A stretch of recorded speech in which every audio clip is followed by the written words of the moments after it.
report on, we will reconvene to public session from our closed session, so we will report on action items from our closed session. In closed session, the board approved a settlement agreement for Office of Administrative Hearings, case number 20220800707. The substance of the agreement is as follows. The district will fund 85 hours of one-on-one academic tutoring with a CDE certified non-public agency under contract with the district. Services not accessed by June 30, 2025 will be forfeited. And secondly, the district will pay $5,150 in attorney fees to the student's attorney. The vote on this action was 4-0 in the affirmative. And we have one other item to report on from closed session. You'd like a motion and a second on the ratifications. I'm sorry, it's down a little further. Okay. I would like us to approve the student expulsion report number 2223-13. Second. And we can do them both at the same time. And I'd also like to do student expulsion report number 2223/14. Second. Motion by Mrs. Storley, second by Mr. Webb to approve the ratifications of student expulsion reports 22/23-13 and -14. All in favor? Aye. Aye. Student board member? Aye. And the chair says aye. Thank you. So that is our first closed session action items. Debbie, we need to reestablish the quorum. Mr. Messina? Here. Dr. Morris absent tonight. Mr. Webb? Present. Mrs. Storley? Here. Mr. Jensen? Present. And student board member. We do have a quorum tonight. Next is our Pledge of Allegiance. I'd like to ask Mark Crawford if he would lead us in the Pledge of Allegiance.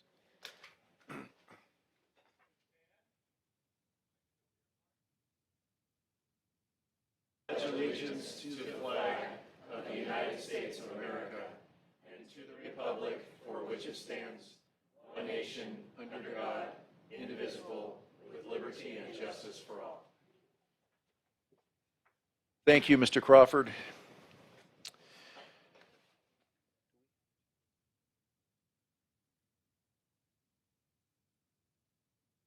I move to approve the agenda.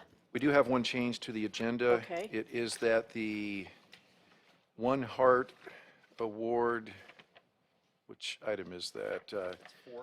4B will be removed and not done tonight. Okay. So with that, I move the agenda. Second. Motion by Mrs. Storley, second by Mr. Webb to approve the agenda with the removal of item 4B. All in favor? Aye. Student board member? Aye. And the chair says aye. Next are the minutes of the December 7th meeting. I move to approve the minutes from the regular meeting of December 7th, 2022. Second. Motion by Mr. Webb, second by Mrs. Storley to approve the minutes of the regular meeting of December 7th, 2022. All in favor? Aye. Student board member? Aye. And the chair says aye. Okay, we're going to move on to recognitions by the board, and we have with us tonight the fantastic volleyball team from Saugus High School, CIF champions, one game away from the state championship in the state of California. Tremendous accomplishment, and Mr. Crawford is going to make the introduction for this. Yes, I am. Thank you, President Jensen and governing board. It's great that we have again an opportunity tonight to recognize one of our amazing, outstanding teams. Tonight, as you mentioned, you stole some of my thunder there, Mr. Jensen. Yes, this is the 2022 Saugus High Varsity Girls Volleyball team that earlier this year in the fall earned the title of CIF Southern Section Division IV champions. Let's give them a hand.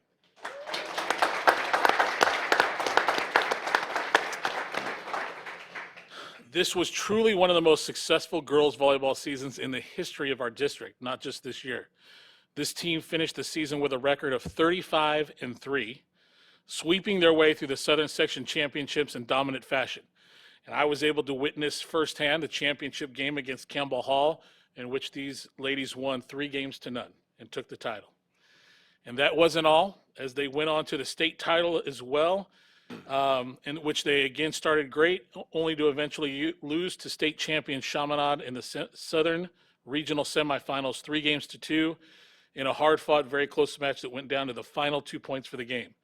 And Saugus gave that state champ the closest game of the entire playoffs. So just a couple points away from that state title. These players and coaches gave so much of their hard work, time, and effort this year. It is great to see them achieve at the highest level. So tonight, we honor and congratulate this 2022 Saugus Girls High School volleyball team. And here to introduce their players and talk a little bit more about this amazing squad is their coach, head coach Zach Ambrose.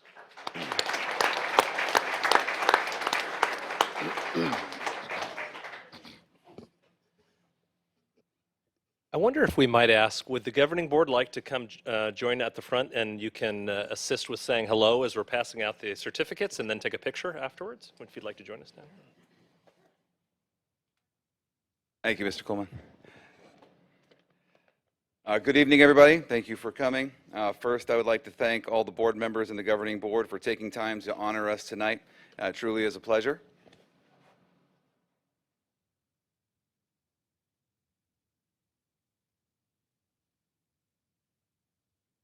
We've had some time to reflect on our season this year. I've come to realize how special and rare a CIF championship is in any sport. Our success was a 4-year journey for most of the team, ripe with ups and downs, challenges and triumphs, making this accomplishment extra special.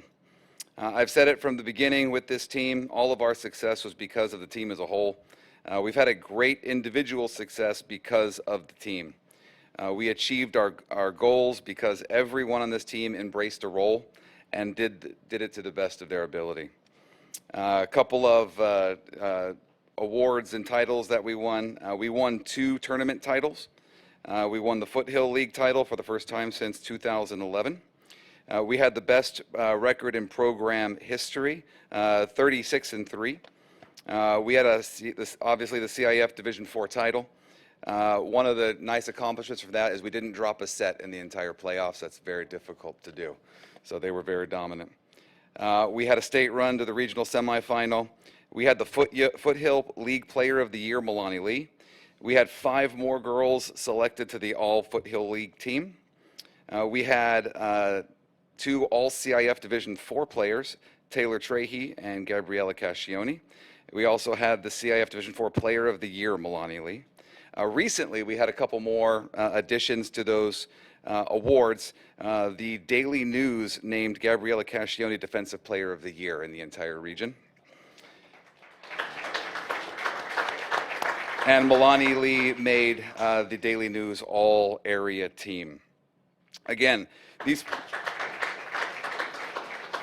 players achieved their individual success because of all the teammates lifting them up to that success. Without every single person on this very large team, we would not have gotten there.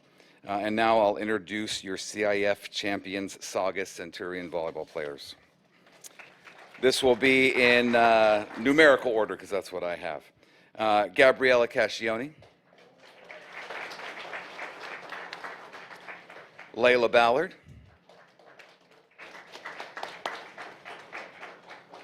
Morgan Guardado. Otavia DeGrandis. Caitlin Nelson. A few of our players weren't able to make it tonight. We have a little bit of illness going around and some have to work. Milani Lee is not here tonight. Naomi Greer. Morgan Yoder.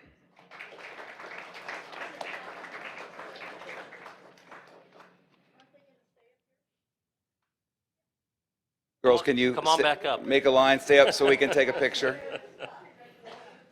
Thank you, Ms. Storley.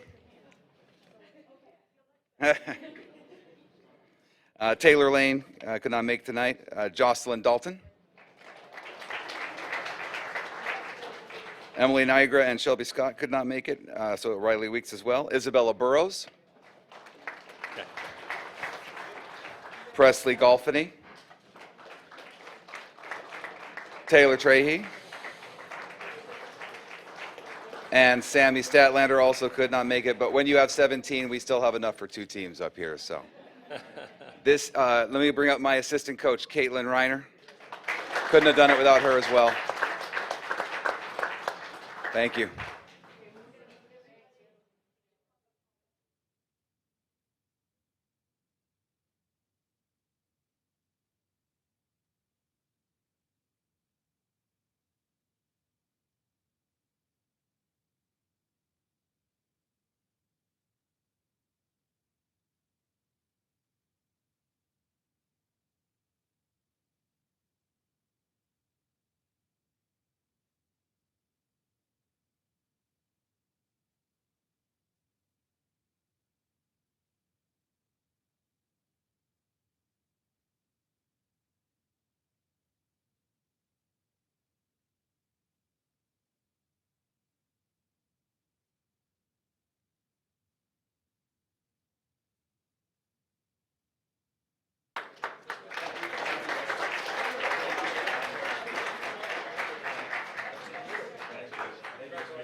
Good night.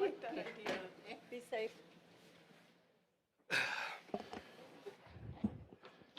Okay, so item 4B has been removed from the agenda, Yes. so we will move on to the communications portion of our board meeting tonight, Yay. and we'll start with board member reports. Mr. Messina. Well, I hope everybody had a great New Year and Christmas and holiday season. It was nice to relax for a little while. I did go to the MLK walk, and we got a break. We had no rain for a little while, so that was kind of nice. And it was nice to see the people there, and it was nice that people got up and spoke in a positive way about the day, and realizing that we still have a lot to overcome, but we've also come a long way, and I hope people realize that as well, or acknowledge that as well, as not some of the negative stuff that was going on. So anyway, looking forward to a very exciting year coming up. I'm sure there's a lot we'll have to discuss. Thank you, Joe. Mr. Webb. Thank you, Mr. President. Members of the board, district cabinet, and community members, and those in attendance. Again, echoing what Mr. Messina said, glad we're back. Hopefully everyone had a restful winter break. It's been exciting because even though we had 3 weeks off, everybody's back, and it's almost as if we didn't have any time off. So just really excited that everything has gone back to where it was when the kids left in December. I had the honor of being able to go to Castaic High School and tour the facilities. I know we're going to get a report from CTE. Very excited about the video production studio, which I think rivals that of a studio in Hollywood. It is amazing. The lights, I think there's something close to 27 monitors where there's a wall, just like what they have in the studios where they produce the news. And it's just so exciting because it's happening when the students who've been at Castaic now have their studio that they can use, to showcase what it is that they're doing at the school. Along those same lines with video production, I want to share with the board and with those of you in attendance, there was a recent contest with the Student Television Network, which is a national television broadcasting group that honors different entries that come from around the country. It is based in Carlsbad. They are going to be sponsoring the STN conference in March. And what is really exciting is that Castaic High School placed first in community feature story in the entire country. And the title of the video is called Youth Grove, and it is a tribute to the Day of Unity with Saugus High School. And so we are going to post that on the website, Mr. Coleman, I'm letting you know now, so that we can showcase that, because it is a very moving tribute. And I also want to recognize the winners from West Ranch High School. West Ranch High School placed 3rd place in school promo video. They also received an honorable mention for vlog, which is a video log that contest that they participate in. West Ranch also received 3rd place in vertical short film, where you film the entire item on a cell phone and then upload that. And finally, West Ranch also received an honorable mention for comedy short film. So again, the Hart District was well represented across the nation with all of these wonderful television submissions. Thank you, Mr. Webb. Mrs. Storley. Well, welcome back, everyone. Happy New Year and happy holidays and Christmas and Hanukkah. Celebrated them all. I have a very diverse family. I'm wishing us a great 2023.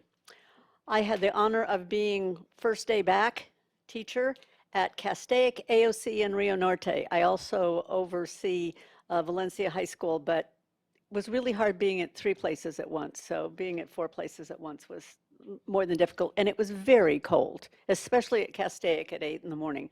I swear it was snowing, but it wasn't. I had the opportunity to attend the fentanyl presentation thanks to Richard Budman and the Signal. I know some of you were there.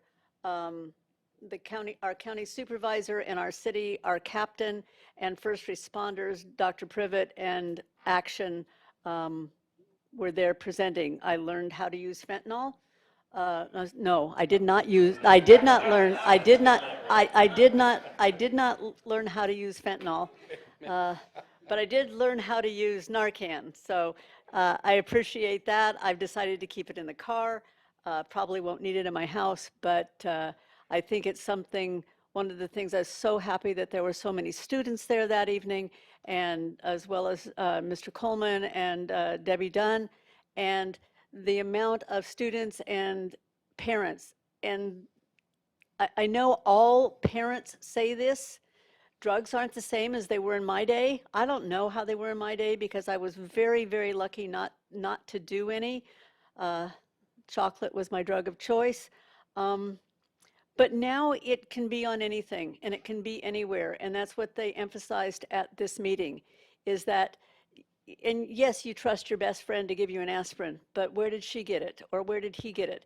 We have to be super, super careful now, because this kills. One little tiny speck of it kills.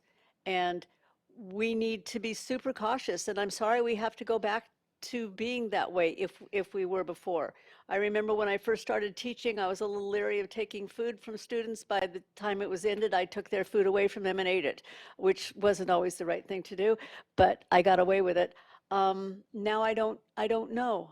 I don't know if I'd take something from a stranger unless I saw it come out of a bottle, and then I don't know.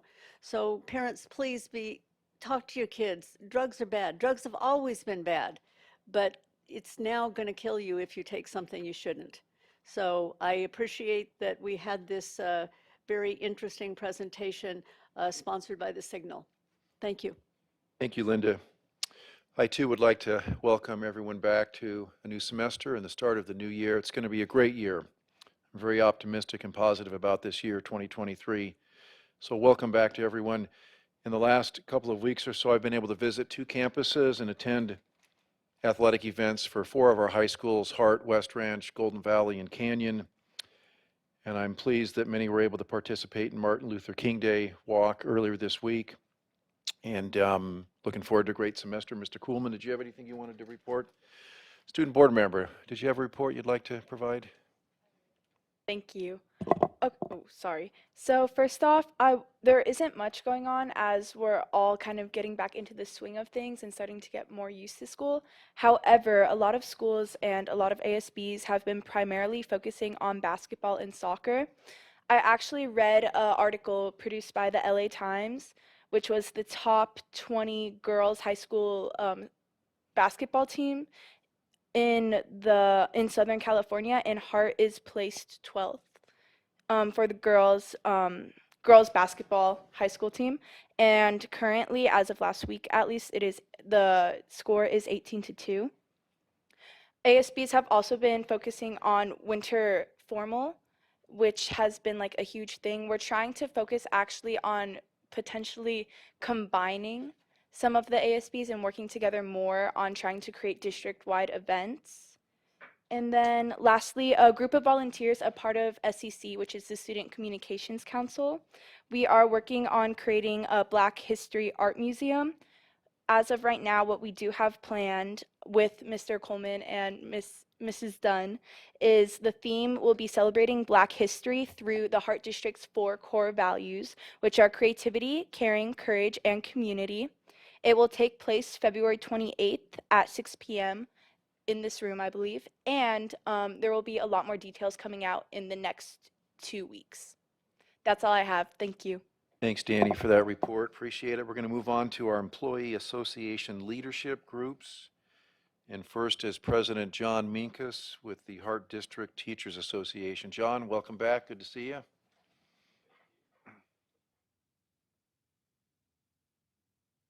Good evening and Happy New Year to everyone. School Board, President Mr. Jensen, Superintendent Kuhlman, and staff. Nice to see you guys all here. I want to start off the new year with a positive message that breathes hope.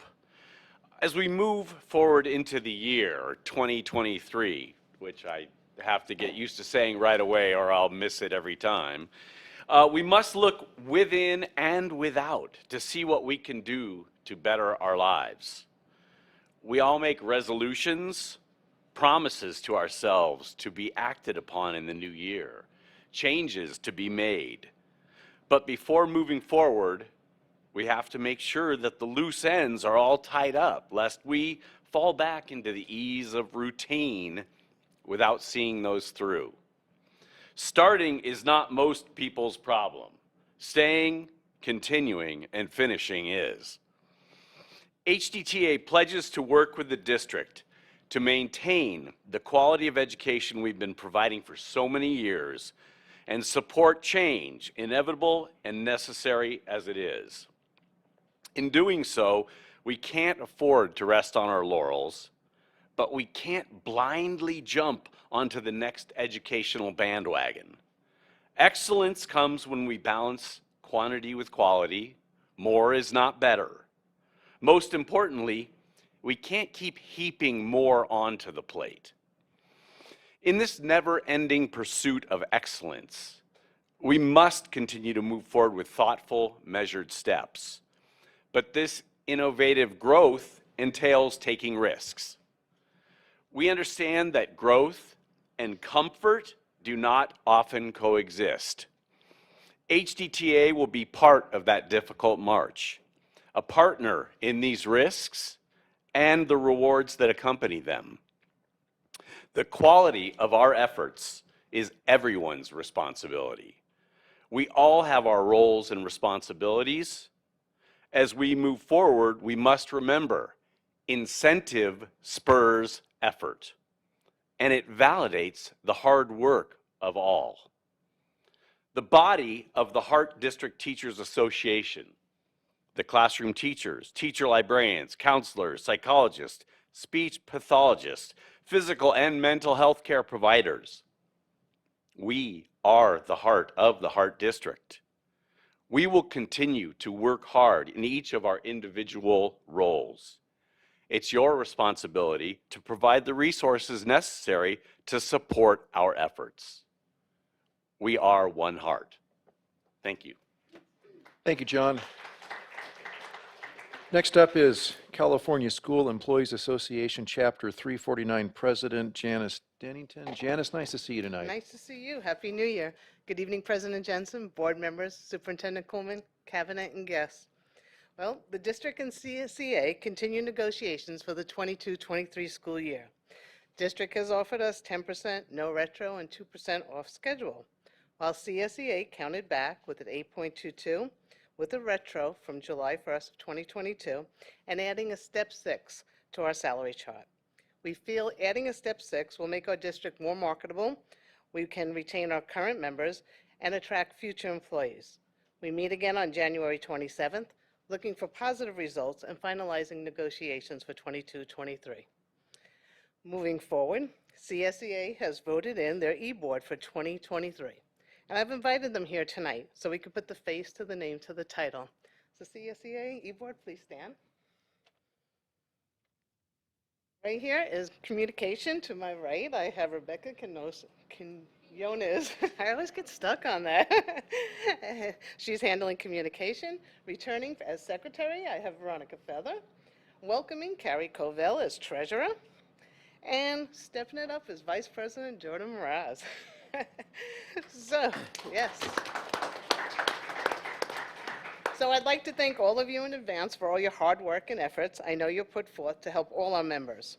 I would like to give a shout out to Rodrigo Mendoza, he's our past vice president, and Michael Dennington, our past treasurer. They both did a phenomenal job and I enjoyed working with them.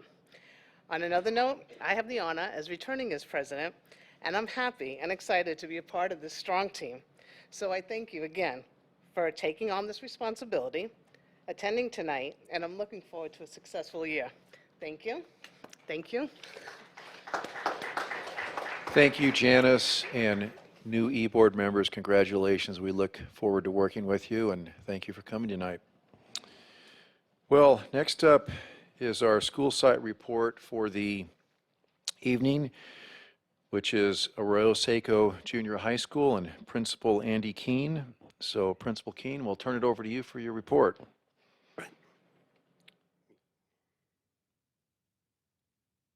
Thank you, President Jensen. Good evening, members of the governing board, Mr. Kuhlman, district administration. It's a pleasure to be here tonight to share a little bit of information with you about Arroyo Seco. And we are the largest junior high school in the district. We currently have 1,219 students. We have a large 7th grade class. And for the first time, I believe, in the school's history, when you look at our 7th grade class, we actually have more Latinx students than white students. So our demographics continue to be shifting. We also have a lot of boys. We have about 52.5% males. You really feel it out at lunch. A few less females, but that's a little view of our demographics at Arroyo Seco. The strategic plan focus area that I've been asked to speak about is communication and collaboration. And as I looked at the initiatives, one of them really stood out to me, and that is 5.4, increase opportunities for two-way communication and collaboration between the district, students, staff, and the community. And I like the way that's worded. To increase, it feels like we never quite nail communication and collaboration. We're always striving for improvement in those areas. And as I look at the different stakeholder groups, I provided a few examples of how we do this. And one very current example is the fact that we're going through an Office of Civil Rights review. Arroyo Seco was selected for that, and they are specifically looking really at our CTE programs. And I know that Dr. Hoffman will speak more about that here in a little bit.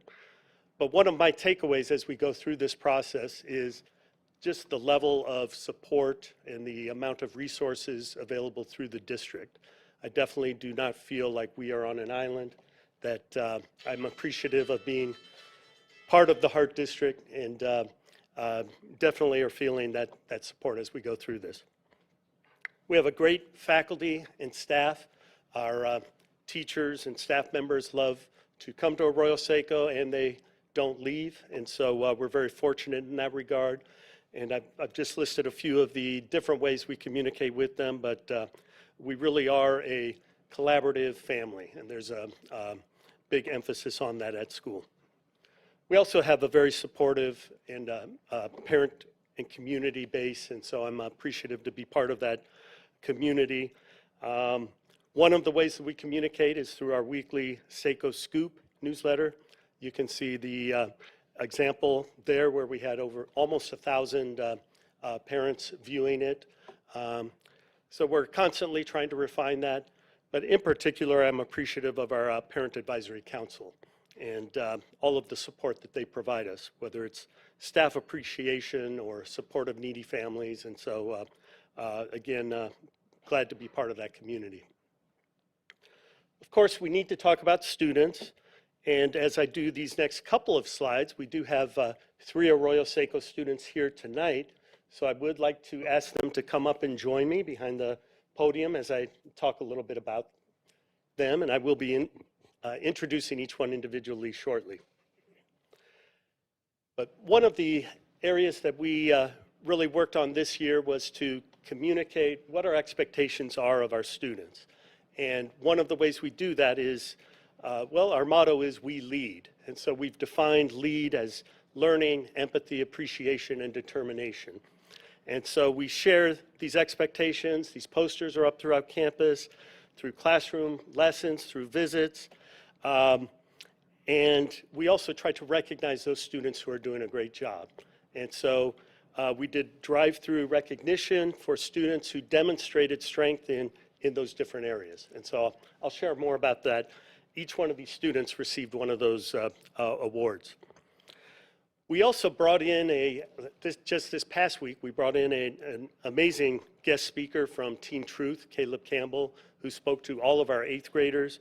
And part of his message was just the power of words. And it was truly was a powerful message. And I think it's important to show how we're trying to connect students with our larger community.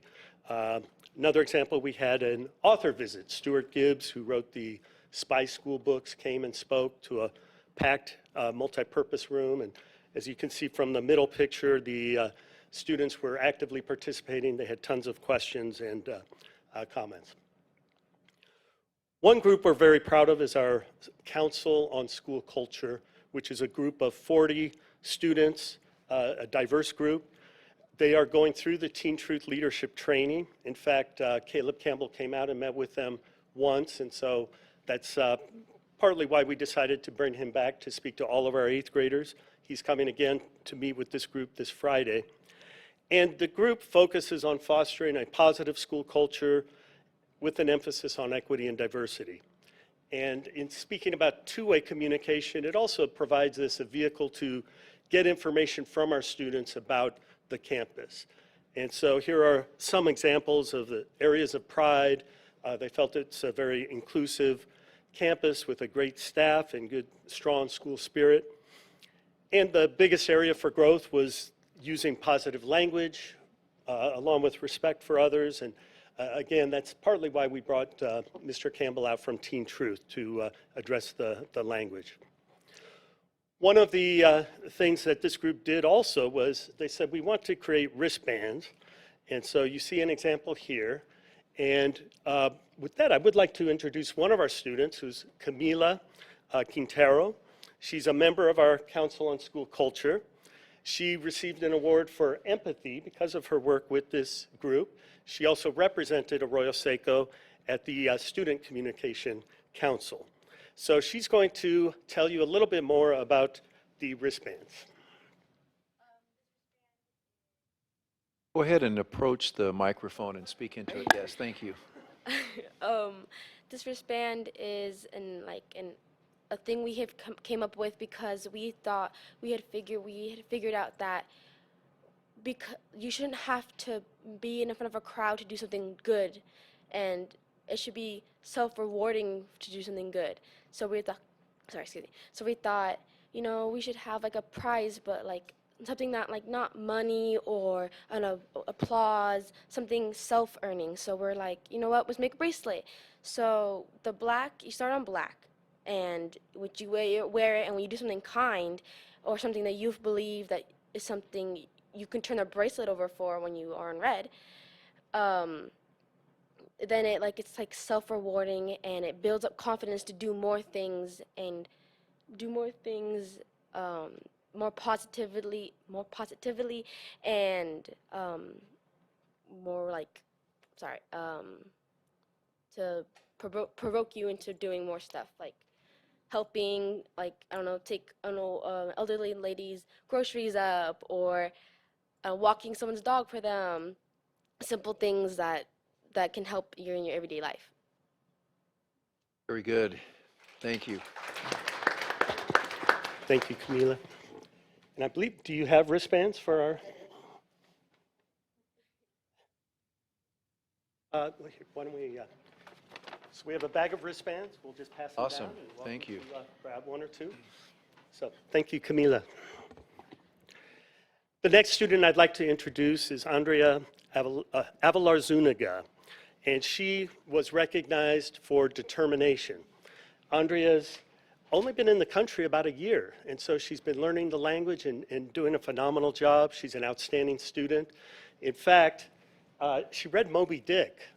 I was an English major, and I didn't read it until I was in college. So I'd like to introduce Andrea, and I've asked her just to share with you some of the ways in which Arroyo Seco has helped supported her in her success so far.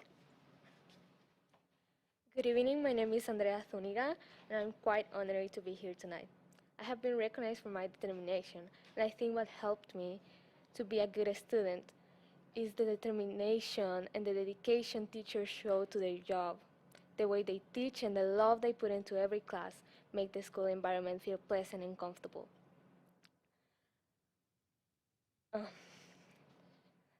I appreciate how they motivate us to improve ourselves every day, to improve ourselves as students and teenagers.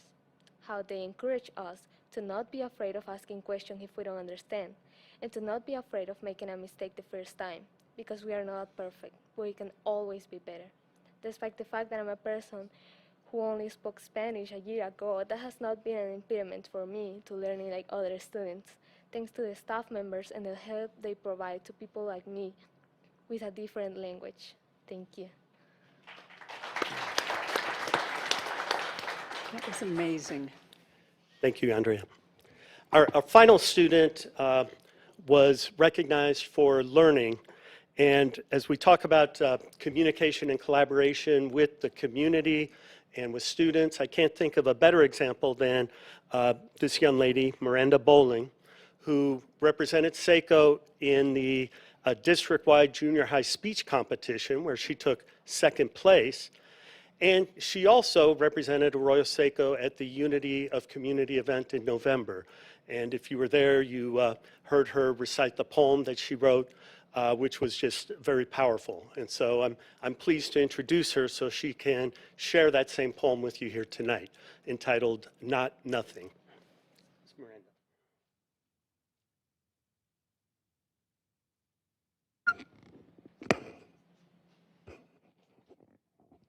These past couple years sucked. I'm not going to sugarcoat it. We went through all that muck. Shouldn't we find it lucky that we are still standing? That we're banding together to find the good in this gloom? We all did what we could to fight this so-called inevitable doom. But we should start looking to the bright side soon, because even though we know we won't glide through life, we can still enjoy it. We can still enjoy the sun shining, the birds singing. We can still enjoy the community around us. Strangers, friends, family, lovers, we are all connected. We're not as different as we may seem. You are not alone. So many people are hurting too. It's not just you. I may not know what you're going through, but you can still go on. You can still push through. Even when you think you can't anymore, try. Try to fight that anxiety. Try to fight depression, that grief. We can't push those thoughts away. You can't say, I'm okay, even when you're not.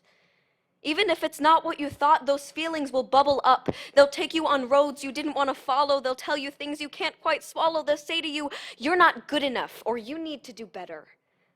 It's tough, but you don't have to go through it alone.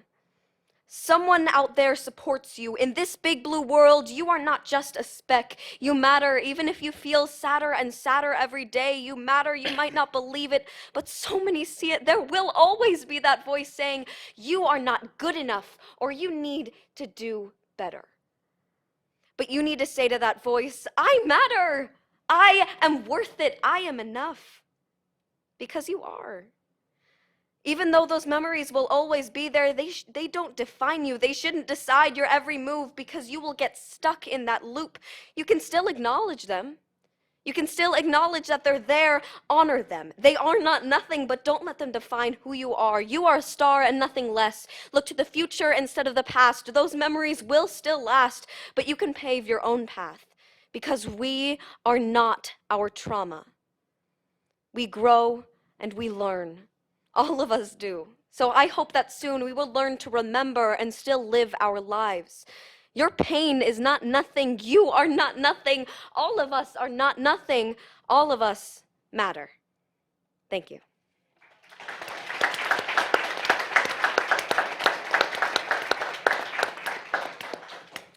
All right, thank you, Miranda. Thank you to all of our SACO students. And with that, that concludes my report. Dr. Keene, that's amazing. Your students are amazing. I really think that your presentation was moving, and of course the poem, I may cry here. Thank you. James or Joe? Thank you, Dr. Keene, and those who came. I want to ask a question about the bracelet. So do you mind coming up to the podium? So I'm wondering, was this an idea from the students, or how did that come about? Sorry. Mr. Cole Campbell? I'm sorry.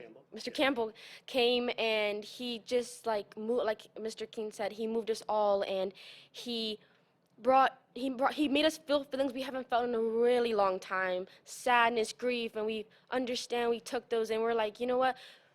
We're not just gonna sit around and do nothing anymore. We're gonna persevere. We're gonna try different things. So we had Teen Truth had this discussion about maybe we can do something not too big. We thought of a poster board of just kind stuff.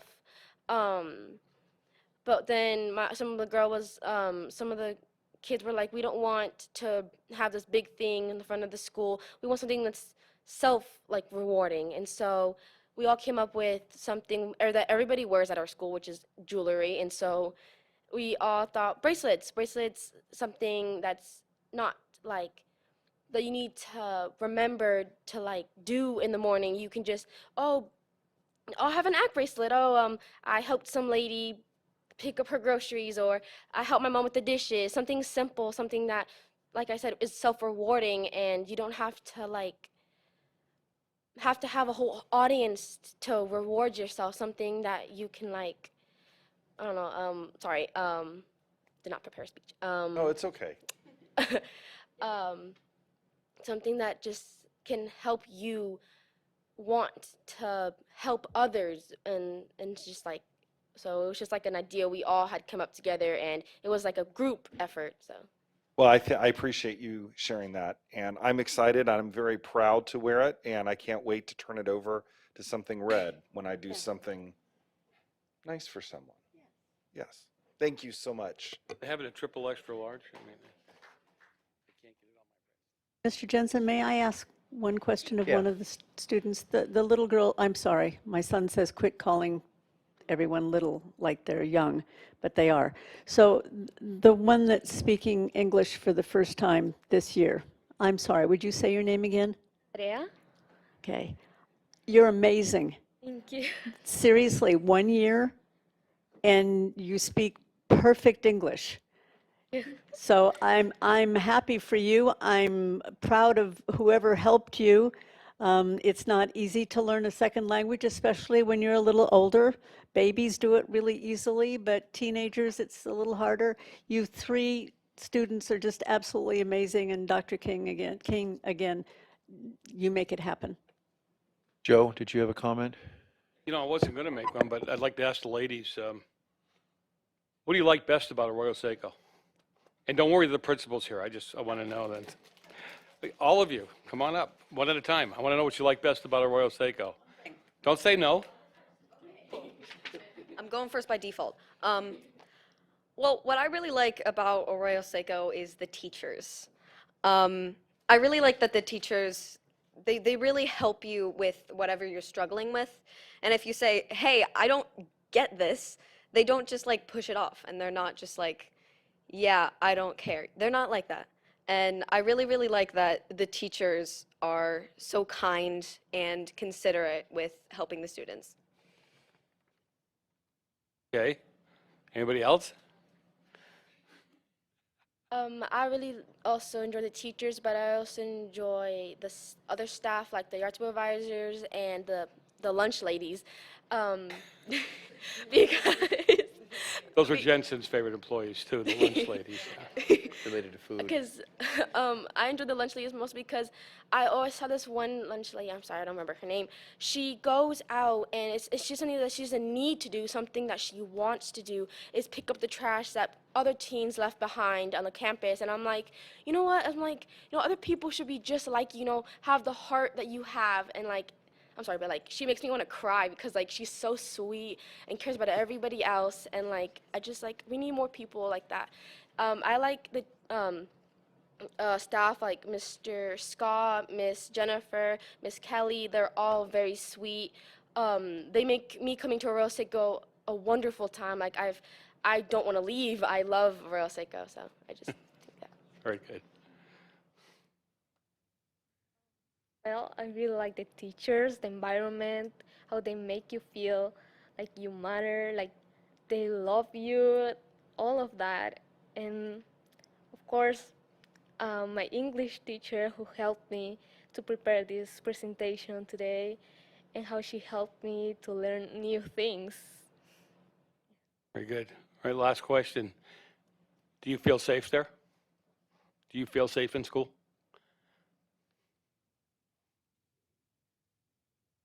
You can nod your head.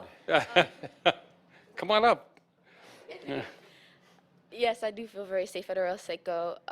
Though I have seen multiple, like, there is downfalls to Arroyo Seco, but there's, like, very safe, like, as in, I don't think there's going to be, like, some person's going to come, like, one of the students is going to come, bring a gun, or shoot everybody. Sorry. But I'm just being honest. I don't think that's going to happen because I believe that everyone's treated the way they want to be treated and not, like, left out or being bullied for something that they're probably ashamed of or an insecurity they have. There's always somebody to have that person's back.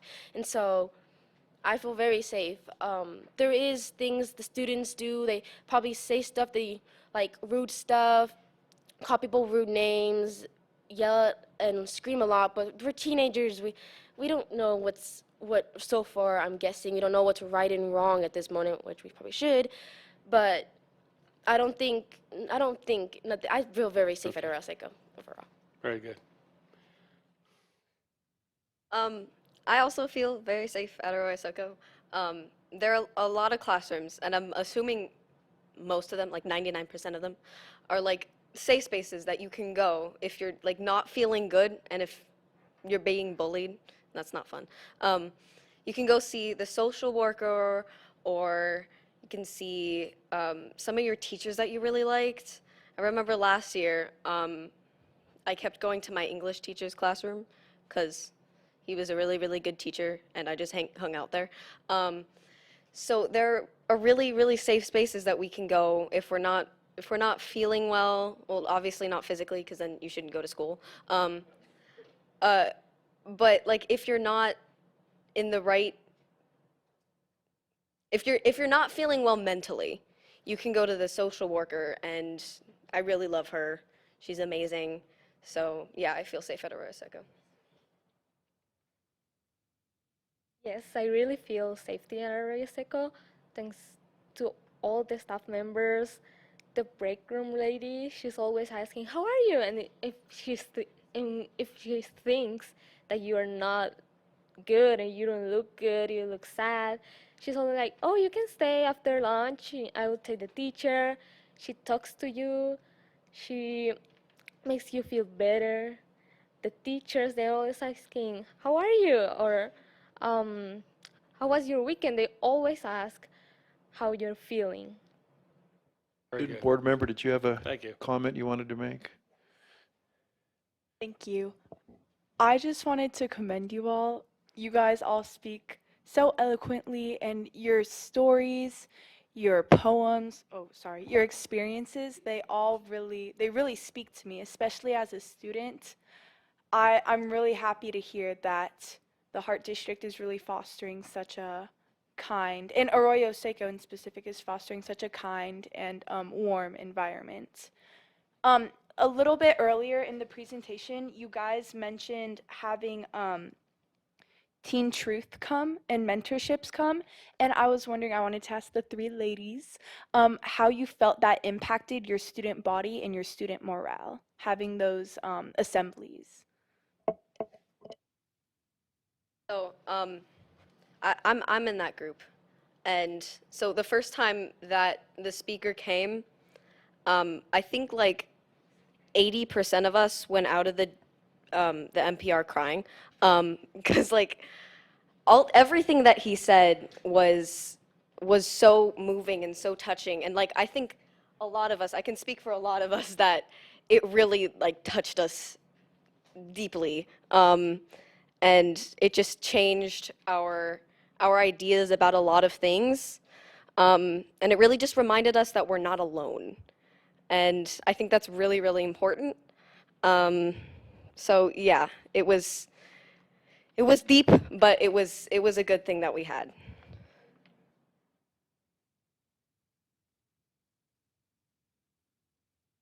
Oh, I'm a little short, sorry.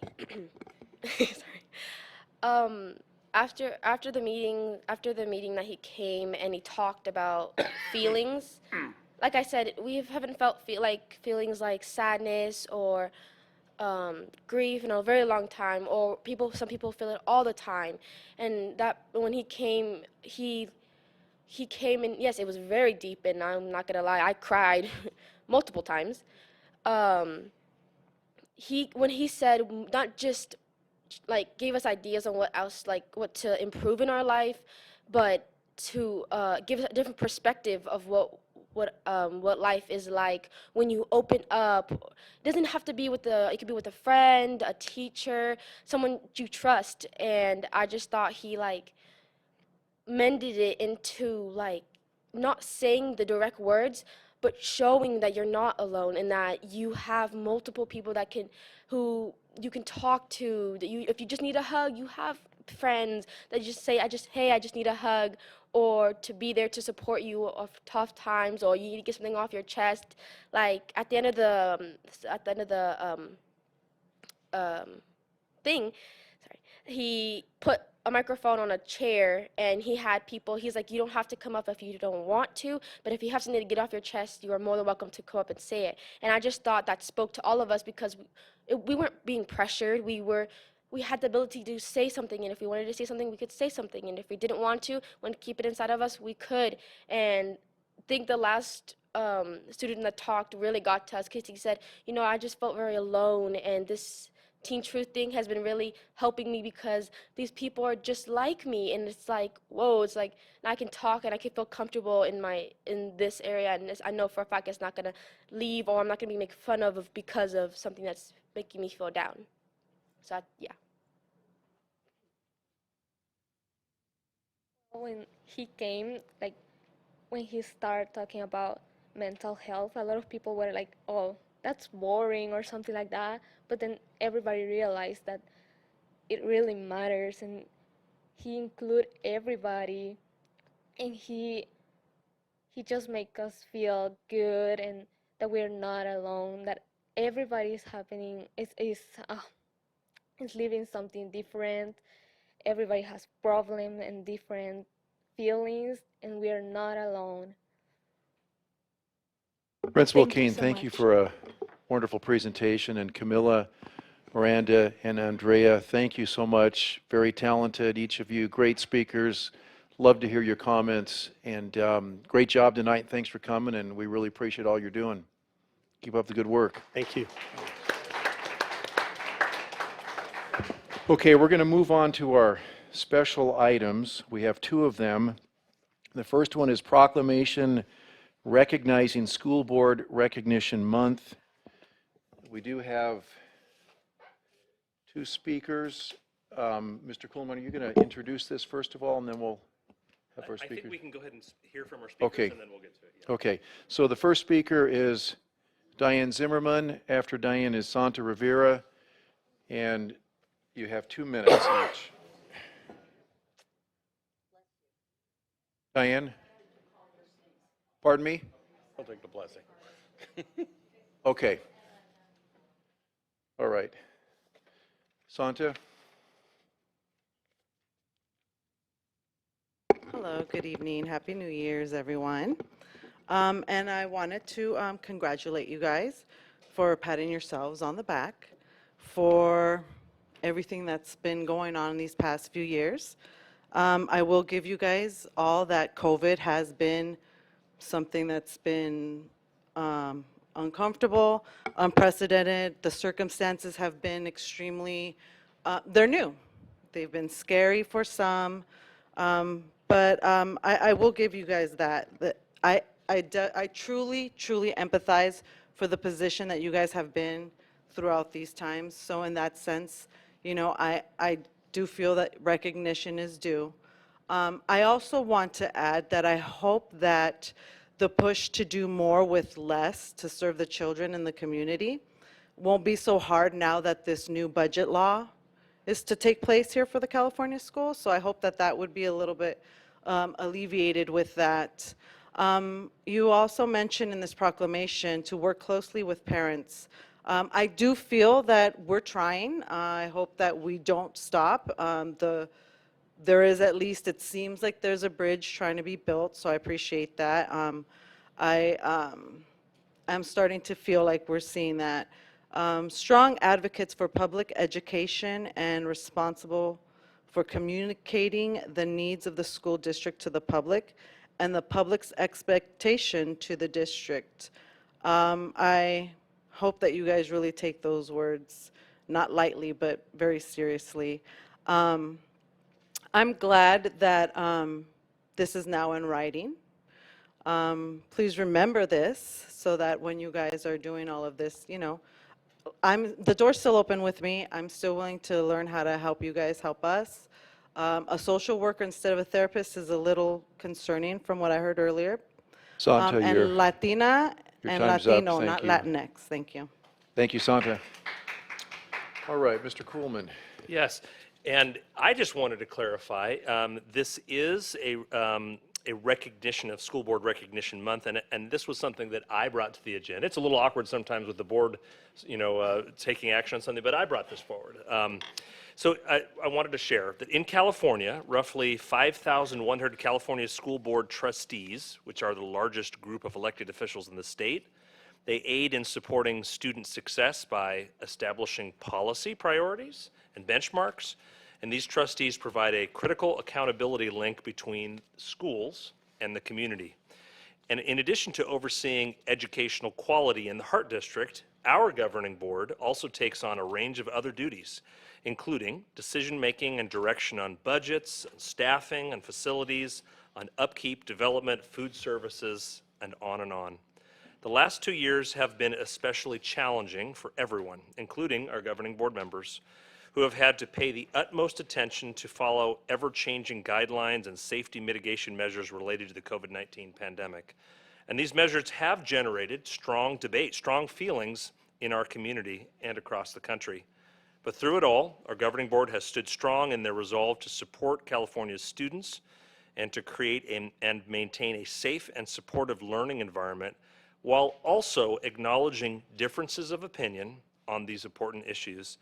Thank you for walking that difficult but fine line.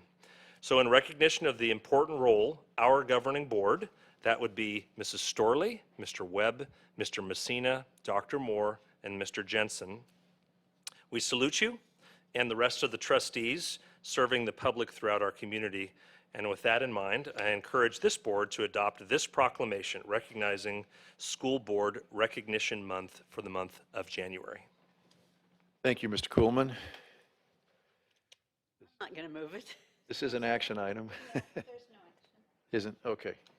Is it, this is something that goes on throughout the state or It nationally? is. This is something that is encouraged by the California School Boards Association.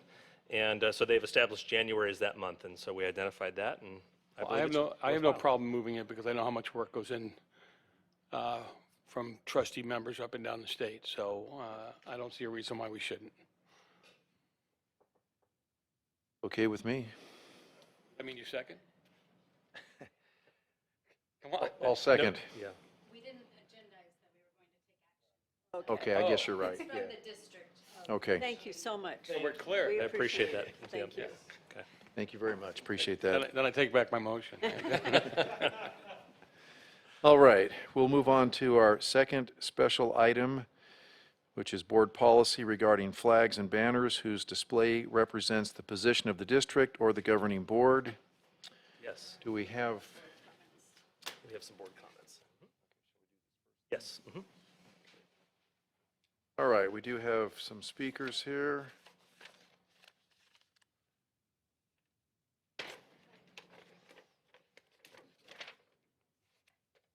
All right, our first speaker is Valerie Bradford.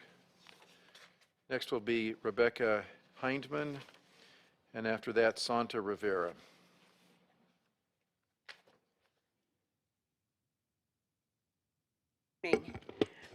Happy New Year. I only have a few seconds, only a few things to say. And I just want to acknowledge that you have established a policy as it pertains to flags on school campuses and any exceptions that may come along with that. I acknowledge that you recognize that the American flag and the state California flag is acceptable in any school spirit flags. And I only have one concern, and that is exception A, which for me is a loophole. So I hope that if incidents do occur, that you will recognize exception C and make sure that that you are inclusive and that kindness and respect is shown to everyone, and that there is no flag allowed that causes division. Thank you. Thank you, Valerie. Rebecca Hindman.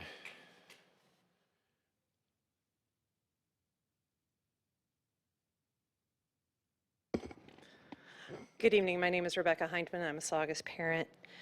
The flag still needs to be discussed. It should not be moved based on the current, I'd say, draft of 61482. What I'd like to say is that when our leaders fail to lead and remove hate, we end up with those that support hate. In these days, we have had several flags that have meant one thing throughout history, and then they've been usurped. We have the Don't Tread on Me flag. It actually means taxation without representation for the first 13 colonies, not your Second Amendment right to arms. The Confederate flag was a war flag that symbolizes slavery, wanting to enforce slavery, and it is a symbol of hate. The thin blue line flag represented supporting our police officers and those that serve, and now has been usurped as well into a flag of hate and has actually been weaponized, literally weaponized on our Capitol steps against police. Right now, our LASD, or LAPD, sorry, typo, has removed the thin blue line flag from their services.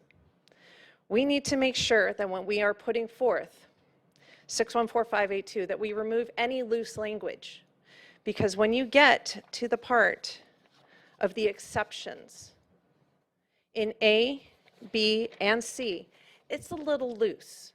What I would suggest is that we have a list of flags that are truly unacceptable on our campuses so that we don't run into people trying to argue their way onto campus.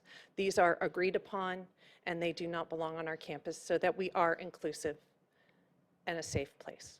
Thank you. Thank you. Santa Rivera, and after Santa will be Steve Petzold, Carrie, and Cindy Jostyn. Hello again. This is kind of what I was trying to explain to you guys the last time I came up here when we were talking about this. I understand you guys are trying to make a policy that's diverse enough to make as many people happy as possible. That's never going to happen. But I do agree that the flag of the state of California is important, and so is the American flag, to show ways to show respect for our country and our state. I think that's very important. That's a lot of things that I think have caused a lot of these problems, is the patriotism that has been lost. If we can at least, maybe we have to go back to basics and start there. Exceptions was a little bit concerning to me. It is left up for interpretation. I mean, what would constitute controversial, for instance? How would that be handled? What would take place? What is the process in which you guys make those decisions, or in which those decisions would be made? I know that in some areas on B, it was said that the decisions can be made by the superintendent or designee. So who would the designee be? And then as far as D, it says, this specific policy is not intended to regulate the routine practice, and you go to list a few things such as band, color guard, theater, performing arts. But then it also mentions it's not intended to regulate signage in classrooms. And it also is not intended to regulate student organized clubs. So maybe there's kind of, that leaves a lot of gray line there too, because you're going to run into people that might disagree with certain signage in the classrooms and so on. Time's up. Thank you. Steve Petzold. After Steve is Carrie, and after Carrie is Cindy.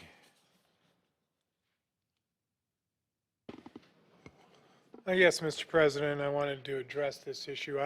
I do believe that largely, generally speaking, that you've reached an agreement which accommodates the needs of nearly everyone. So the exceptions, I guess I'll have to trust the judgment of the superintendent or the designee. The question I had was regarding specifically like football players. If they want to put a sticker on their helmet, we watch the NFL, we watch college games, they all have, many of them have messages attached to the back of their helmet. They have American flags, but would it be appropriate for a student? I don't know who buys, does the district buy the helmets or do the students buy the helmets? But if they wanted to put a flag on their helmet, would that be acceptable, or would that be covered under this policy? Being a resident of Saugus, I'm also concerned about the flags which are displayed on the Saugus campus. I'm not familiar with the other campuses, but a number of international flags are displayed on the campus there. And if you're just talking about the California flag and the United States flag, there are so many countries there. I mean, the People's Republic China flag is displayed there. And personally, I don't think that it's appropriate for that particular flag to be displayed on the campus, because it doesn't represent the Hart District. So having visited the campus there, I was told that those flags are coming down and they will not be put up again. I'd like to hear from the district whether that is true, or whether you will continue to display flags which engage in civil rights abuses of their citizens. So that's what I'm going to leave you with tonight, and I thank you very much. Thank you, Steve. Next is Carrie. I would like to open up this statement regarding this issue with prayer because I believe that prayer should be instated into all schools. So I'm going to start with saying I'd like to begin with a quick prayer. Heavenly Father, we invite your Holy Spirit in this place to enter in and fill this room and the minds of every individual. We loose warring angels into this room to silence the lies from the mouth of the enemy. We come against all evil and demonic principalities, hexes, vexes, and all demonic warfare that would hinder the plans of the Holy Spirit. We expose every plan and tactic of powers of darkness and command them to be nullified and sent back to the abyss. We torment with fire every person operating with witchcraft and plead Psalm 91 and Isaiah 54:17. No weapon formed against Hart High School or any school will prosper over this meeting or any inhabitant. We seal these prayers by the blood of Jesus. Amen. Next is Cindy, and then Nancy is the last one. Mr. Coleman, thank you for the memo regarding the issue on the blue line flag. I hope that we can get past this and move forward to real issues affecting all of us. We have 1 out of 4 students hungry. We have fentanyl deaths and major crime daily. We have our children behind in real education, but yet here we are, spending time and taxpayer money on the flag that we all know represents men and women putting their lives at risk daily to protect us. The radical left group here are obviously not for the safety of our children. Their only goal is to continue their political hidden agenda. They will always keep the race card on the table and create more division. They want to defund our law enforcement, ban the blue line flag. They support George Gaston and our open borders, and you're allowing them to dictate you. How many here in Santa Clarita will die because of this? Mr. Coleman and board members, my hopes are this year that you will choose faith over fear and stand up and fight for the safety of our children. Again, we have damage control, and things will only get worse if we don't stand up and say enough's enough to these people. Our law enforcement is now understaffed and working overtime as crime and fentanyl deaths are daily. So I would like to suggest to the radical group here to not call 911 when a member of their family is in trouble. Please keep the lines open for those of us who support and appreciate our first responders. God bless our law enforcement. Thank you. Next is Nancy. Good evening. I'd like to commend your flags and banner board policy draft. It is well written and appears to cover all facets of this issue, especially because the policy allows exceptions. Therefore, the district has not boxed itself into a corner and prevented possible future liability. Let's think with our heads, guys. I hope this board will come to a quick agreement so this subject can be completed. There are so many other compelling matters that affect our children that need to be addressed, such as the population of homeless students in the Hart District nearly doubled in 2 years per the Signal newspaper. In regards to fentanyl, according to the fentanyl town hall in Canyon Country, we need to start talking to our kids when they're 3 years old, not when they're 10 or 15, about the dangers of drugs, and we need to speak to them about it over and over. Inflation. The Gazette, the Golden Valley High School newspaper, stated Santa Clarita is hit by fast rising inflation that has been an all-time high for decades. There's kids not eating. The increase in crime here in our valley is staggering and frightening. Just to name a few crucial events affecting our children, more important than a flag policy. Stop letting the progressive, demonic left put you on a windmill that goes round and round. However, my last statement, you know who you are. You voted for this, the current administration. Our children's innocence and blood are on your hands. Thank you. Thank you for your comments. Mr. Coleman, would you like to present the topic? Yes. So our governing board has set aside several board meetings now to discuss how to establish policy, provide additional guidance on flags and banners on our school sites. In December, the board adopted policy to clarify that only the American flag and the flag of the state of California will fly on district flagpoles. At that same meeting, the board entertained a discussion about policy to regulate flags and banners when the display of those flags and banners can be interpreted by a reasonable observer as representing the position of the board. The discussion generated some very helpful feedback from board members, from legal counsel, and from our audience members.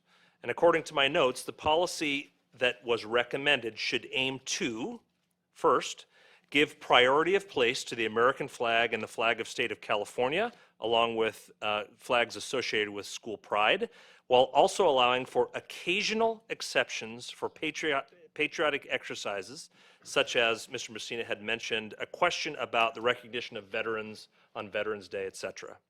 Also, it was called for delegating the authority to school site administration or designee to interpret board policy and make decisions about what is appropriate. It seemed to me that the consensus of the group was to avoid establishing protocols whereby the board would be continually charged with voting to authorize or deny exceptions. There was a call for clarifying that this policy is distinct from a policy that governs clubs and activities, such as the flags and banners team and/or theatrical performances. And that's how our legal counsel explained that the way that the law reads is different according to different contexts. This policy was to clarify as well that the policy does not speak to symbols displayed in the classroom. Those are different issues which can be addressed through different policy, but this policy is not intended to speak to those things. In addition, the policy before you this evening accomplishes, I believe, all of these things, and I believe it will provide needed guidance to school sites and students moving forward. If I might say, I don't believe that there is a perfect policy to address every aspect of this issue. And I might share with you that I don't think any policy actually can cover every eventuality. The idea behind board policy is to establish guidance that therefore is interpreted by the superintendent and my staff. And I believe that this draft does provide enough guidance for us to actually operate and make decisions based upon the will of the board. And in this particular situation that we talked about before, the situation that brought us to this, we're not looking to actually cast any blame or any aspersions, but if we were to go back to the situation with the student at Saugus, I asked myself, would this policy have provided for us guidance to both the student and the staff on how to appropriately move forward? And I believe that this policy does provide that guidance. And so I bring board policy 6145.82 to the governing board with a recommendation for approval so that we may move forward. And I will turn it over now to the board for discussion and possible action. I got a question and a couple of comments. Go ahead, Joe. Okay, so one of the things is there was a comment made that we need to make sure that we're inclusive. And if we're going to speak frankly, whenever you think you're being inclusive, you're always leaving somebody out. There will be somebody that's going to be offended. So we need to be really careful as to how we approach that and how we lay that out. I had some interaction with somebody in the audience here a while back who had a symbol of a black hand on their Facebook page. And I know they didn't know this. And the black hand in the Italian community for years was a symbol of oppression. And many Italians would take offense at that in the older days. But I know this person, that was not their intention. Their intention was that they were saying they were in solidarity with the black community. So we kind of have to use our adult brain cells to figure out what's going on here as well. I think that those children, those students and some students who fly some of these flags, whether it's the Blue Line flag or what have you, who have family members in law enforcement, we have to remember that their mindset had nothing to do with hate. They were honoring a family member. So we need to keep these things in mind as we move forward. This applies to banners only, correct? I mean, because I heard some comments. We're really talking flags, banners. Yeah, we're talking about, Yeah, that kind you know, of thing. there is, you know, when we're talking about it's the Wanna very be fine clear, detail yeah. of the law. And so really the example that we're talking about would be, and this maybe even addresses one of the questions that was brought up by one of our audience members, is there are certain moments when the actions taken by a student, because they are on a team, wearing a uniform that represents the school, that represents the district, that represents the board, that a reasonable person looking at that moment can say, this is the position of the governing board. And so just in that specific moment, that's what we're talking about. Right. It's a little bit distinct, forgive me for going on a little bit of a detail here, but that's distinct really from, for example, things that we might see on campus. And there is interpretation there, but there are moments when it seems clearer than others that, that there are certain behaviors or actions taken by students. So for example, that would be the reason why we wouldn't have an individual student making a unilateral decision on their own to place a separate sticker on their helmet, because that, you know, in that moment where they're wearing the uniform, they're representing the district and the governing board.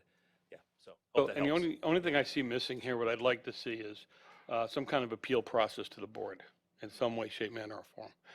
Because I think that at some point in time, something may get hot enough to where, you know, we knew what we signed up for when we took these jobs on. And I think there should be an appeal process in this. That's all I have. And I have no problem with it. This is not an argument. Let me share with you the, that we can easily add that. Not in. on every one of the decisions, right? The question that I think the board needs to weigh, and I have no problem with that at all. In fact, a lot of this would be probably in some ways easier to say, what do you think, board? But the challenge is that in general, I think the idea is that the board establishes the policy. They hire the superintendent who hires the staff to implement the policy.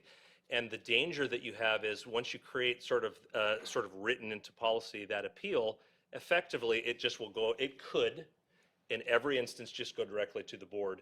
So the board just needs to ask themselves whether they want to actually be in that position. But we could decide whether to take it up or not if we've already talked about it or that particular situation. We can say, look, we've already talked about this. No, we don't allow that, so we're not even going to hear it. But James? To that end, I believe, correct me if I'm wrong, Mr. Coleman, is that everyone, if they feel that a board policy has been violated or an administrative regulation, they can ask that it be heard or that it can be brought to the board, correct? It would be, it would be. Yeah, brought so up to that's a already violation. built in. yeah, but in this case, you could follow this to the T, right? And the superintendent could say, no, I'm not going to let that happen. No, what I'm saying though is that I believe in the way that we have our regulations and that someone can say, I feel that this board policy wasn't followed properly and bring it to us. So eventually it could get there, but I do understand because I think for me, and I'm just asking for my own clarification, for part B, when we talk about exceptions to the policy must be approved in writing, the writing, I just want to make sure that we're looking at something that is uniform and consistent. So that what happens is we don't have, well, again, you know, well, this school has it this way, but it's not as strict maybe as this school. And I'm not saying that that could or couldn't happen, but I do think I would feel better if it is consistent and uniform. And then In other words, we establish a single form. Correct. That is the form for them to. That actually is, fill out. Sure. yeah, right. And then if I'm understanding So it's correct, consistent, you're right. Yeah. right. Yeah. And so then if I'm reading it, if site administration declines, so the principal says no, then there's an appeal process to you or your designee. Right. Just to let, from what I'm understanding, it will most likely always be the superintendent. It's only if you were in the hospital somewhere, God forbid, I don't want that, but then it would be the deputy superintendent. On vacation, Right. let's just say he's on vacation. I'm just saying that often, it's always the superintendent. It's only in very extreme cases that you would not be there. So, If we could do with this, the good news about this is we would write administrative regulations, which could include actually the form itself, so it could be Okay. part of the board policy. all right. Thank you. I appreciate that clarification, and I appreciate you taking my comments. Linda? With that, I'd like to move to adopt new board policy 6145.82, flags and banners whose display represents the position of the district of the governing board. I need a second.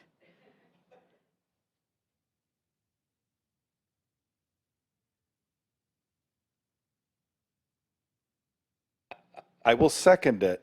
However, I do want to ask a question about the motion on the floor. Okay. Go ahead. In response to what I had asked, is this with the language changing, or we are adding administrative regulations? Add I it to the just, motion. I'm sorry? Add it to the original motion. Yes, everything that that Mr. Coleman said to keep us safe, make that part of it. What I can help clarify is we will write, thank you, we would write administrative regulation, and technically AR, as I understand it, AR itself doesn't usually come before the board. I have no problem if it do that, but normally what we do is we bring to the board ratifies the board policy, and then my staff and I actually write the regulations that are attached to that. But I certainly bring that back to the board and have the input. No, I appreciate that. I just, so what I just seconded was the policy as written, understanding that administrative regulations could come, Would be added. would be added inclusion later. Of the Right. form, right? Correct. Okay. So we have a motion by Mrs. Storley, a second by Mr. Webb to approve new board policy 6145.82 with an administrative regulation to be added to that policy as articulated by Mr. Webb and discussed by Mr. Coolman. All in favor? Aye. Aye. Aye. And student board member? I with the administrative Well, that's regulation, that's yes, in there. aye. And the chair says aye. So the motion passes. This is as written? We're talking about as written? Yes. Or, okay, got it, okay. Okay, thank you, board members. Who started These are public comments, yeah, okay. All right, we will move on now to our public comments. Along with the other ones too, okay, yeah. And we have one here with no name on it.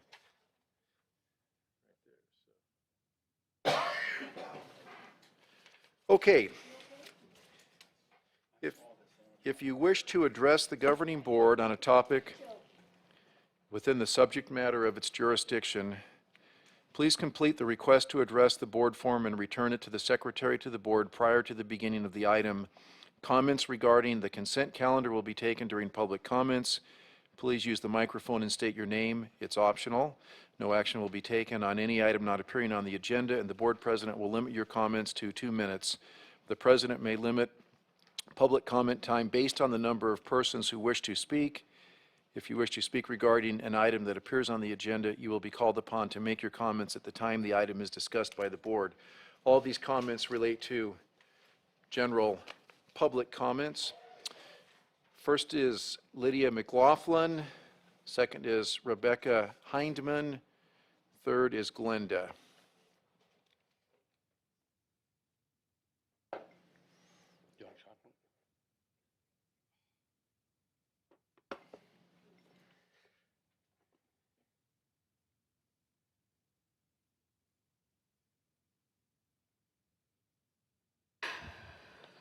Good evening, Governing Board.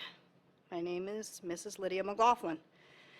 We found out that our daughter's teachers at AOC have been calling our daughter by a male name since 9th grade.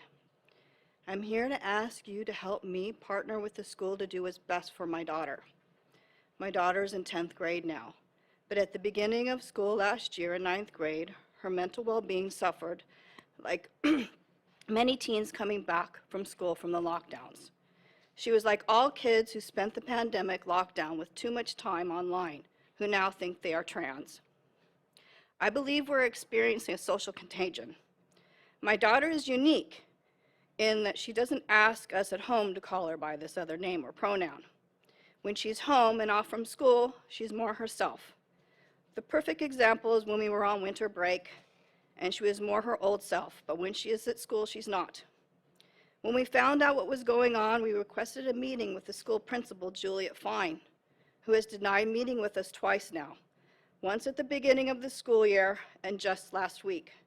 She uses the law AB 1266 to refuse meeting with us. I understand the law. What I don't understand is why she won't sit down and listen to us about our daughter, who we feel is just a confused girl growing up in a time where the trend is telling her that she can opt out of her biological sex. Take the gender stuff away and she's just a normal adolescent girl trying to figure out who she is. We're concerned with the secret keeping at school from her caring and concerned parents, and we're kept in the dark and not informed. We just wanted a meeting to voice our concerns affecting her well-being. Isn't it the obligation to meet with parents to partner with us to collaborate what is best for our child? What if it was your child? What can be done for parents who are being denied a meeting with their school principal? Lydia, your time's up. Thank you. Next is Rebecca Hindman.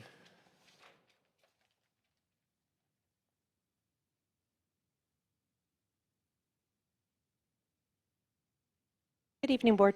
Hi again. I'm Rebecca Hindman. I'm a Saugus parent. I had a wonderful speech created, and of course, it's getting thrown out the window as usual.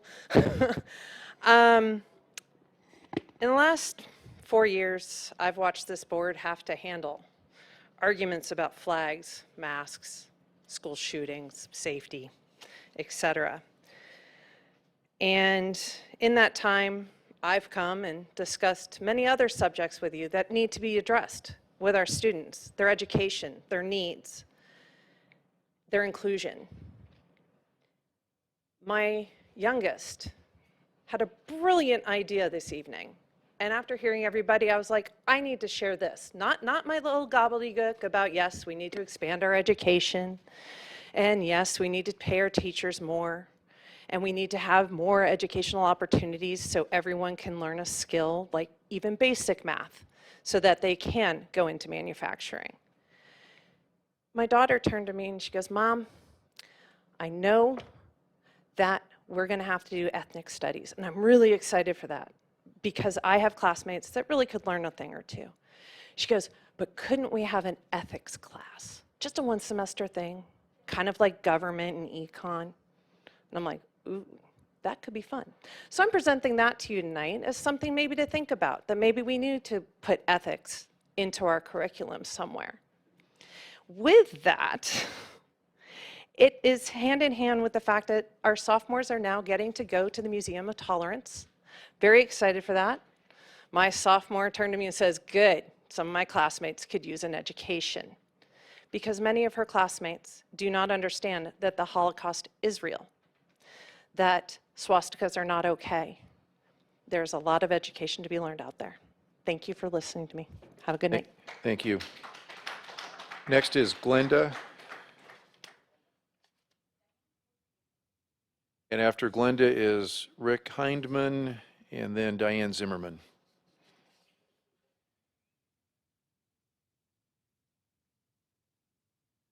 Glenda, are you going to speak or?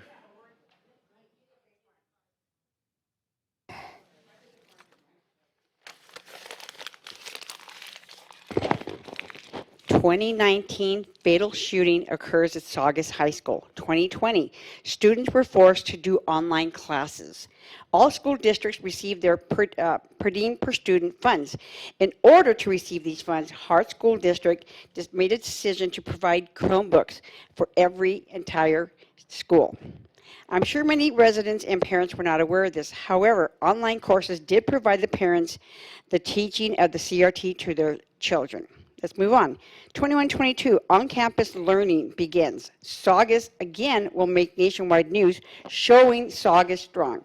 Saugus High Marching Band and Color Guard are invited to perform in D.C. for Memorial Day Parade. This is a pat on the back to the district and an honor for Saugus High School.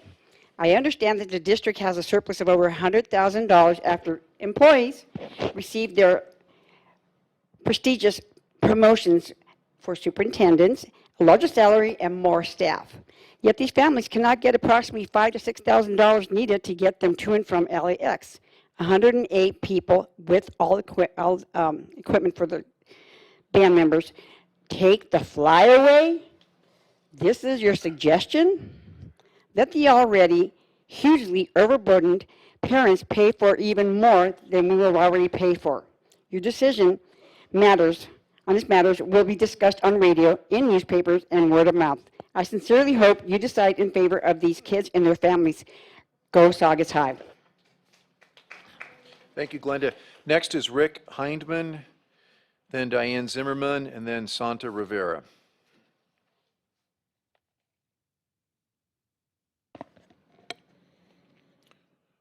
My name is Rick Hindman. I am a Saugus parent. In response to the perpetual attacks on Dr. Charisse Moore at these meetings, I'm going to share some facts about school board member Joe Messina and his ministry's website.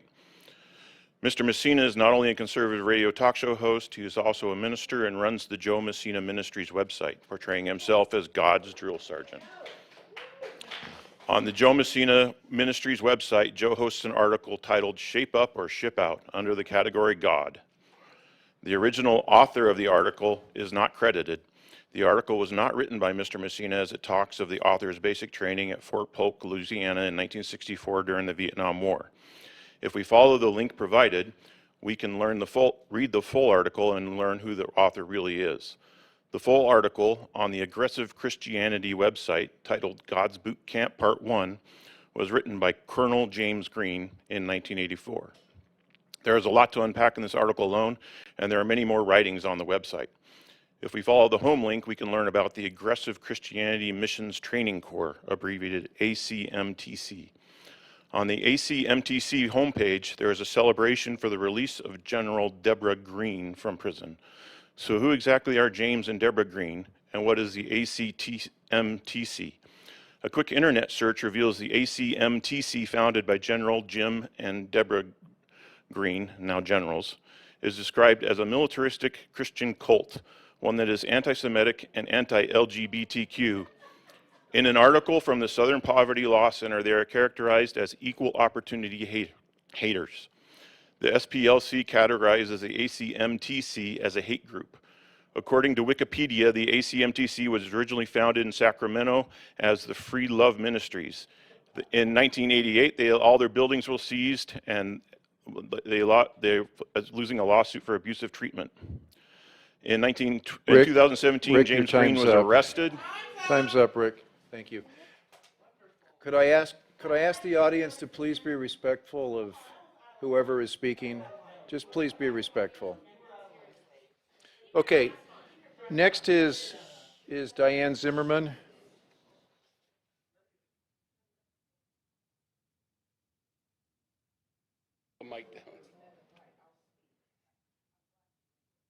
Please don't start me until, please don't start me Enough. until You I started get it. up here.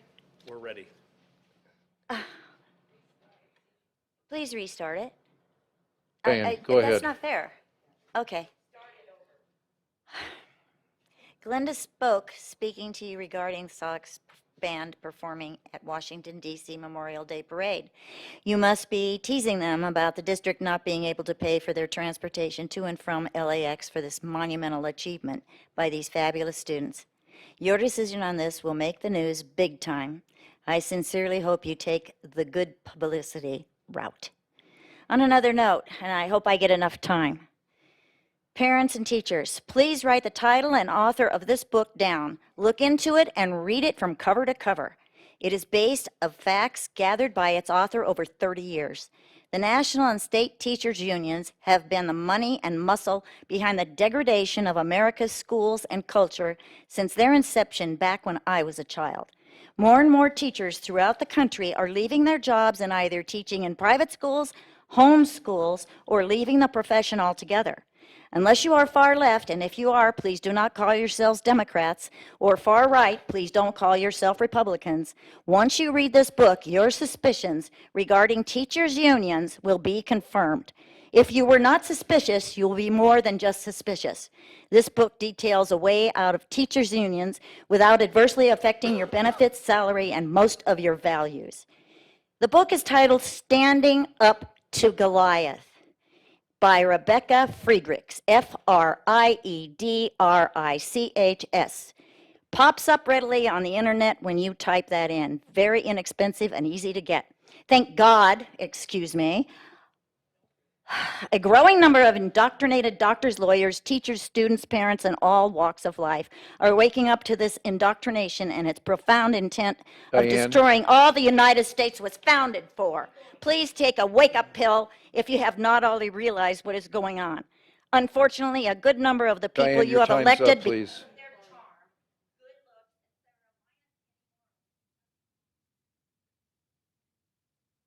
Diane, your time is up. Thank you.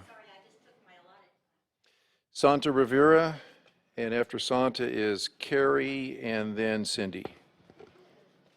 Hello, I wanted to thank the Lord for everybody that is here and everybody that is out there trying to help protect our children. And I want to remind parents out there, we need to talk to them, and not just about the drugs, but also, like another parent mentioned here, there's a lot of things going on behind our backs, and it's being done on purpose to separate and cause a bigger wedge between the parents and the child. I really do hope that your proclamation, where you talk and discuss that you will work with parents, that that's one of your goals, that you continue to remember that as parents continue to come here and fight for their children. Padres que están escuchando, por favor, escuchan lo que están haciendo con sus hijos, cuídenlos. Hubo una madre ahorita que vino aquí porque su hija quería llamarse de otro nombre y no le dijeron a los padres. Cuando los padres supieron, no querían hablar con ellos. Es bien importante que los padres estén involucrados de la escuela, la educación y todo lo que están haciendo los hijos afuera de la casa. Now, for what I actually came here for was I wanted to remind you guys that you guys are all part of what happened these past couple of years. And I know that the decisions that had to be made were difficult, but I want to remind you how passionate many parents came here for the worry of the health of our children, not just mentally, but physically, with all these mandates that were being put on there. And what do I see here on your annual notification guide, page 79, sudden cardiac arrest information sheet? Sudden cardiac arrest, SCA, is when the heart stops beating suddenly and unexpectedly. What a coincidence that now we need to put this in our school books, in manuals, in guides for the parents. Wake up. You guys are also citizens of the United States of America, protected by the Constitution, where you can stand up to tyranny as well as us, and you can stand up against them with us. Thank you. Thank you, Santa. Carrie, and then Cindy, and then Nancy. I am very concerned about the direction of agenda being forced this community is headed in. I have major concern of CRT being pushed by faculty members and staff such as teachers in certain classrooms without consent or authority of parents. This is an illegal hidden agenda being pushed culturally and politically through tactful indoctrination to influence our community's children to submit to race baiting, cultural appropriation, and an identity crisis of transgender belief, and falsifying truth through sabotaging lies from the devil. Teaching children that ethnic minorities suffer oppression in education, socially, and in the job market is emotional extortion at the least. If all lives don't matter to this school board, then Black lives don't matter. Teaching children to worship a skin tone is spiritually demonic oppression, and it confuses the youth into further division and separation of races. Why are we as a Black community constantly segregating ourselves into a separate classified group while screaming, "We're oppressed," just to endorse more sympathetic attention and to endorse more apathetic monetary funding from Democrats who are secretly and openly leading this diverse campaign among Black people? Why do we endorse opinions from the same group that founded the Ku Klux Klan, that hung our ancestors, that hindered our rights to vote as free citizens after the war? Why are you pushing a color agenda in an education system causing confusion among our educational authority and staff? People here don't care about focusing on Black oppression. They care about these students having an appropriate education system, being taught essential necessities to begin life as a productive adult, not an adult that graduated remembering not to offend the Black groups. Your rhetoric is completely and utterly ungodly, and I will push for students to out any staff or faculty member cloaking guilt over culture or race to promote racial tension. I will also urge students to record or document teachings to Tara, be your given to their time's up. parents and push Thank to you, be please. exposed. Have a great night. God bless you. How do I do that? Go behind her. Thank you. Santa Clarita has the highest fentanyl deaths in LA County. This is evil administration refuses to close the border and welcomes cartel, human traffickers, and fentanyl. We know this is a part of their plan and our children are in harm's way. Why am I addressing this at a school board meeting? School board members are supposed to make decisions for the best interests of the students. Some here still support this evil administration. Therefore, they do not have the students' best interests at heart. For 2 years, we have been expressing our concerns. Presenting facts, the mask and max are harmful. We were right. Indoctrinating our children and pushing transgender could confuse them. We were right again.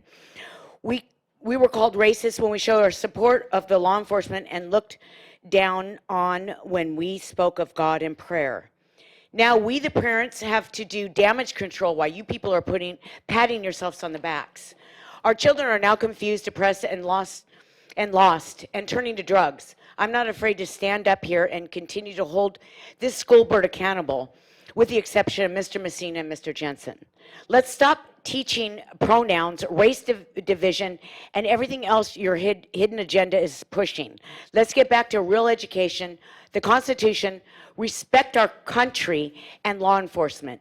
Teach them that God made 2 genders, male and female. And if you don't believe me, I would love to watch you milk a bull. Most importantly, bring God back into their vocabulary. Pray daily, not only when a member of the NFL falls, because our children are falling daily. If we do this, we will see less confusion, depression, mental illness, and fentanyl deaths. Isn't that what we want? Trust me, we are in a battle of good versus evil. There are only 2 sides. I know what side I'm on. Which side are you on? And by the way, God bless you, Joe Messina. Nancy? It's twice tonight. I was not able to be at the last meeting, so I'd like to congratulate the 3 incumbents for their successful campaign. I humbly thank President Jensen and Mr. Messina for your true dedication to our children.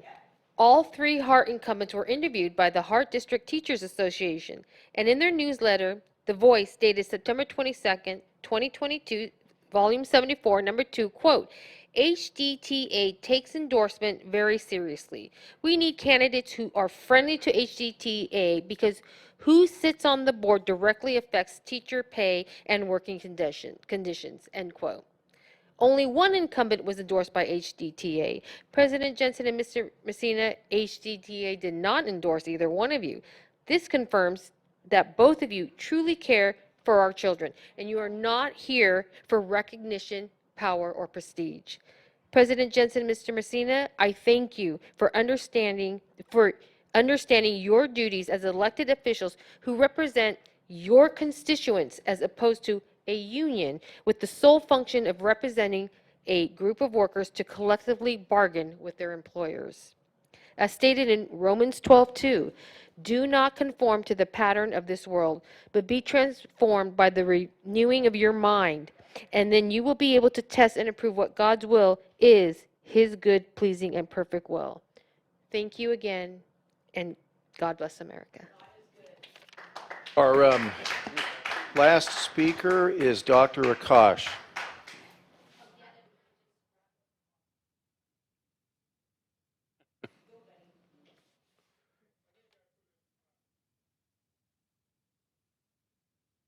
There was a card submitted with no name.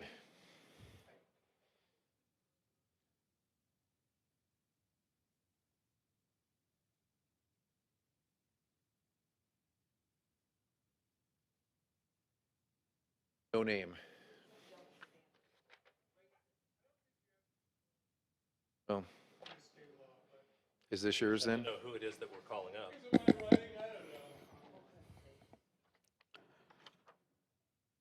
Good evening. Respected board members and Superintendent Coleman, I want to bring to your attention a booming epidemic in our schools, TikTok. Kids get attracted to this site as it is very easily accessible on their phones, is free, and allows them to create and share short videos. Its algorithm makes it very addictive, and peer pressure plays a significant role. However, using TikTok is hugely counterproductive for this new generation because kids can and are being exposed to bullying or other forms of online harassment on TikTok. They are exposed to age inappropriate or harmful content on TikTok, such as violence, hate speech, or sexually explicit material. They are at risk of sharing personal information or location data on TikTok, which predators or other malicious actors could use. They are getting addicted to using this site. Their time spent on the site is increasing, and their ability to focus on education and other valuable activities is declining. They may be susceptible to misinformation, conspiracy theories, and other false information spread on TikTok. Schools can and must regulate the use of TikTok in a variety of ways, including using internet filtering software to block access to TikTok on school networks, setting policies that TikTok should not be used during school hours and on school property, and ensure students understand the consequences of breaking these rules.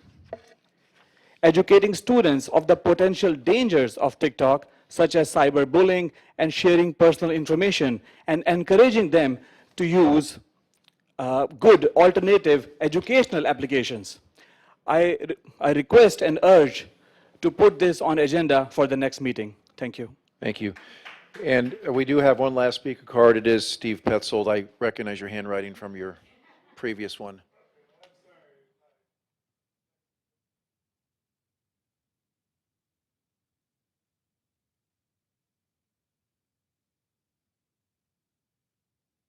Okay, I just wanted to second what Akash just said. As you may know, he's a psychiatrist, so he knows what he's talking about. And I've urged the city council to stop using TikTok in the city and promoting it for use by the children here in the city. It is a very dangerous site. It is owned by the Chinese Communist Party, and they are tracking us. They're tracking our children, and you have a responsibility to protect these children. So don't dismiss what this man just said. And I urge you to put it on the next agenda. I'm also concerned about something that I wrote to you the other day, and that's the events going on in Virginia, Loudoun County, where this National Merit Scholarship Organization, which I guess is a private corporation from what I can tell, withheld information from students regarding the fact that they had been finalists and had won what could be lucrative scholarships, and that was withheld from the people that participated. So the other day I went to your website and I put in National Merit Scholars, and I came up with this thing called the College Board National Recognition Program. That is associated with the National Merit Scholarship Corporation.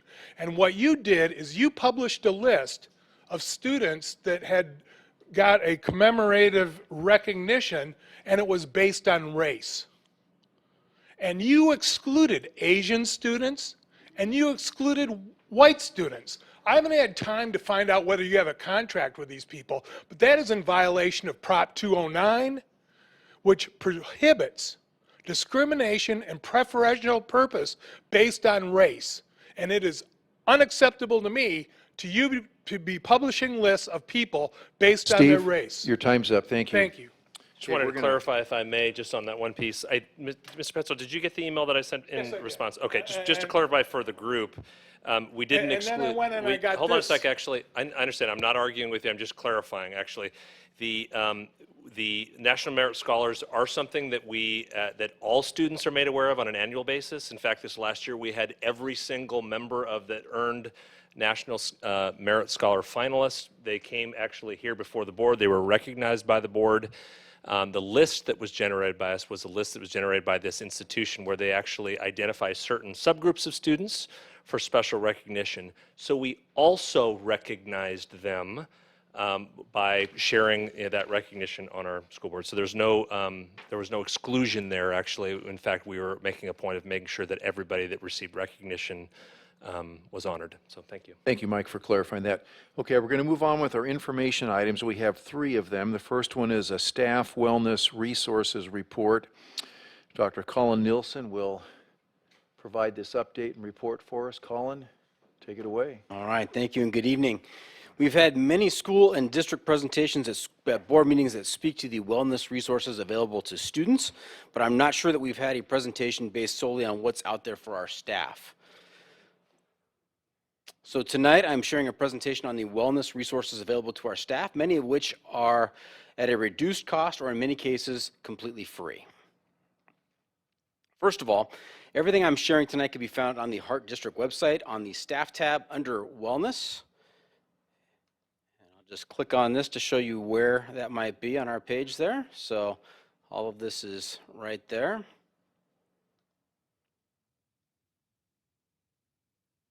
All right, let's go through some of these resources.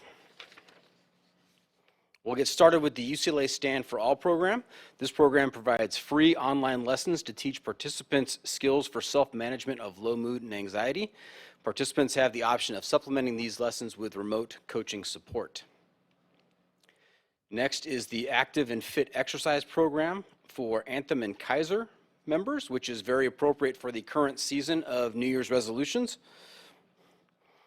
This program provides eligible Anthem and Kaiser members with discounted access to gym memberships through a broad network of participating fitness centers, some of which you can see on the right side of the slide here. And this is not just for employees. Retirees and dependents of employees can also take advantage of this program. Next is the Employee Assistance Program, or EAP. EAP is a service available to you and members of your household at no extra cost. It is designed to help you with everyday problems and questions, big or small. There's no paperwork to fill out. Just pick up the phone and call the number.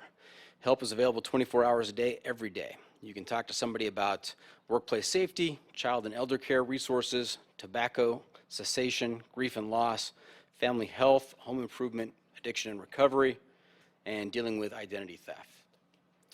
And once again, this is free to employees and their family members. Now, while some of the previous slides and services are ones that you might assume that a lot of employers provide, this one might surprise you. It surprised me. Grand rounds, second opinions.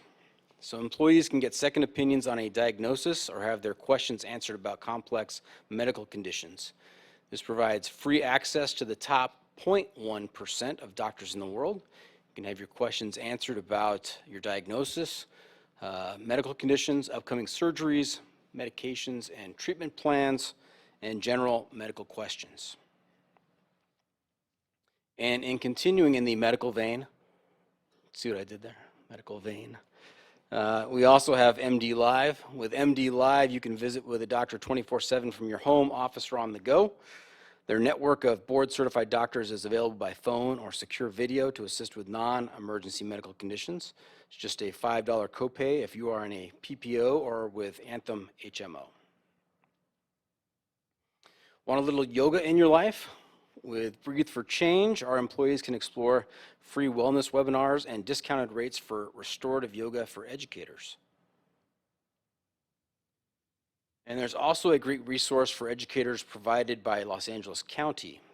The LA County Wellbeing Line and Chat is the result of a partnership between the County Department of Mental Health and the UCLA Public Partnership for Wellbeing. This is an emotional support line and well-being resource specifically for school staff continuing to work during the pandemic.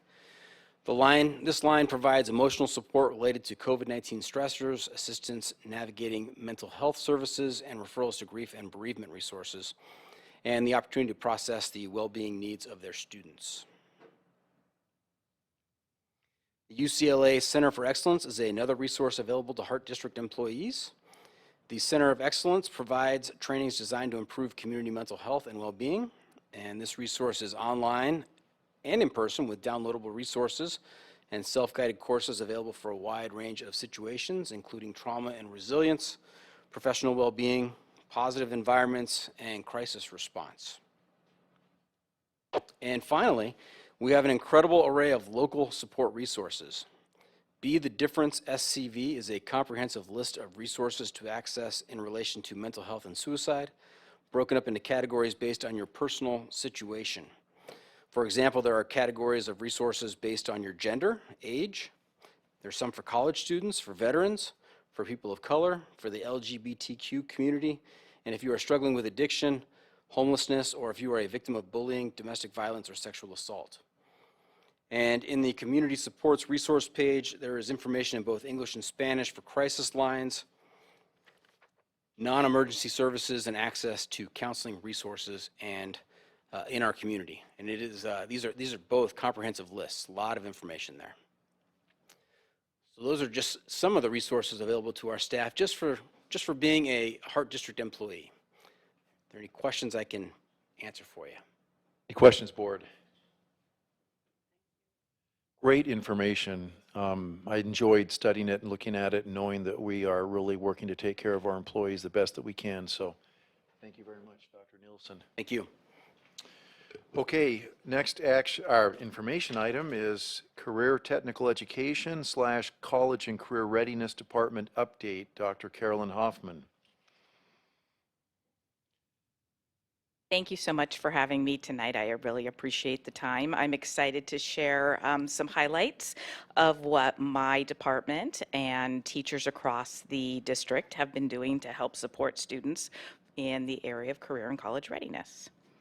So many of you may be aware that in August of this year, the state of California released their 10-year CTE plan that really focuses on the two main tenant areas. The first is looking at students, making sure that there's a focus on CTE for all students, making sure that students are learning professional skills that would relate to communication, collaboration, creativity, making sure that they're solid in their technology skills and their literacy and their mathematics, as well as the technical skills that they'll need when they enter the workforce. And really the whole focus of the state is to make sure that all of our students really have a purposeful future and that they're making decisions early so that they're making the right decisions for themselves as they move onward. The other main focus in the plan focuses on the economic state for the state of California, making sure that we have a strong workforce, that we are looking ahead at digitation and the automation, and that we're really focusing on preparing students for the labor market indicators, those trends that we are seeing not only nationally, but also within our state and locally to prepare students for sustainability. And I'm excited because our whole focus in the CCR department in the district has really been in alignment with the district strategic plan in this area of really communicating and making sure that everyone really is aware, students, staff, as well as parents, of the value and the asset that participating in CTE really brings for our students. So in this state plan, there are 4 priority areas. And so the first one really focuses on expanding work-based learning. And so what you'll see here is last year, every advisory meeting that we had with our educational partners, our industry partners, we gathered insight from them on what they really felt in the Santa Clarita Valley that our future employees, our students now, the skills that they really needed to have so that they can help we can make sure that our students are ready for future careers to sustain the Valley. So I wanted to show you a list there. Our department has really been focusing on rejuvenating and expanding a lot of our partnerships and connections with industry. We do this, as I said, through our advisory meetings. Also, my participation and my department's participation in the Valley Industry Association, working with the Santa Clarita Valley Economic Development Corporation, the city, et cetera. And we also know the importance of bringing leadership skills, and that's the value of CTE. Across the board, the students are working on a lot of leadership competencies, which will help them be more successful in their future careers. Not to mention, as Mr. Webb said, the opportunity to participate in a lot of competitions. So you mentioned STN, which we're very proud of. We also have a very robust competition in HOSA, which is our health, our Future Business Leaders of America, DECA, and we have been really successful across the district thanks to just amazing teachers that bring these opportunities to students to help them build their leadership skills and to be prepared. And then also in this area, we work on providing learning experiences across the board for students, whether it's navigating Zello, which is the online career and college readiness platform that all of our students participate in from 7th to 12th grade, to bringing about, which I'm excited, a lot more trips and field trips and opportunities for students to be able to connect and tour some of our local industry.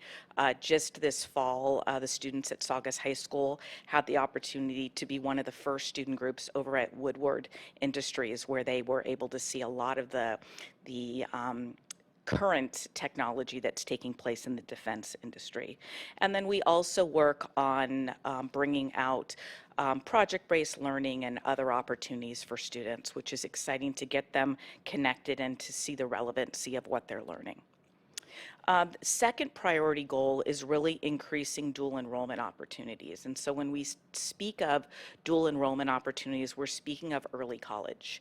And so I'm excited to see that our dual enrollment data continues to grow.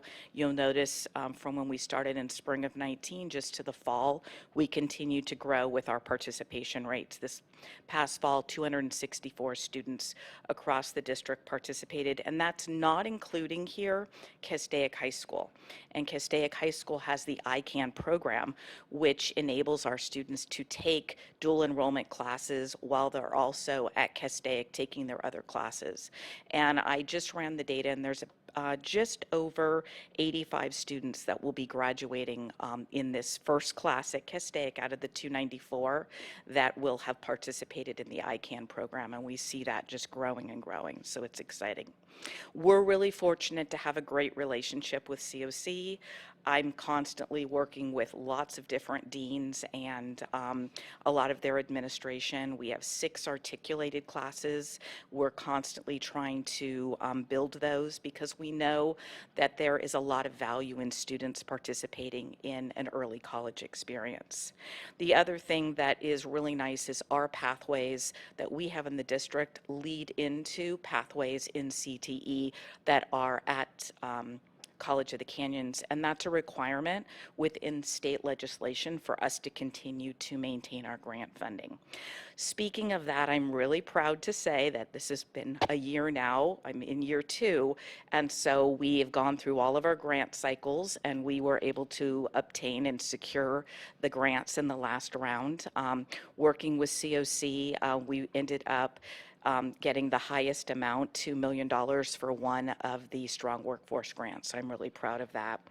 And we just wanted to make sure that we continue to have the finances to keep the programs growing. In this other area, you'll see, and thank you, Mr. Webb, those are actual pictures from Castaic Studios. So we're looking forward to showcasing that. It's pretty amazing. But you'll see that we want to continue to grow experiences for our students. We want to make sure that we have very robust offerings.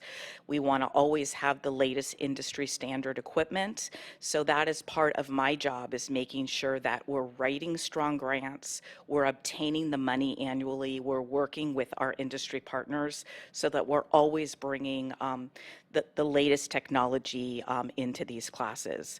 We also really work hard to connect and understand what our labor market indicators are.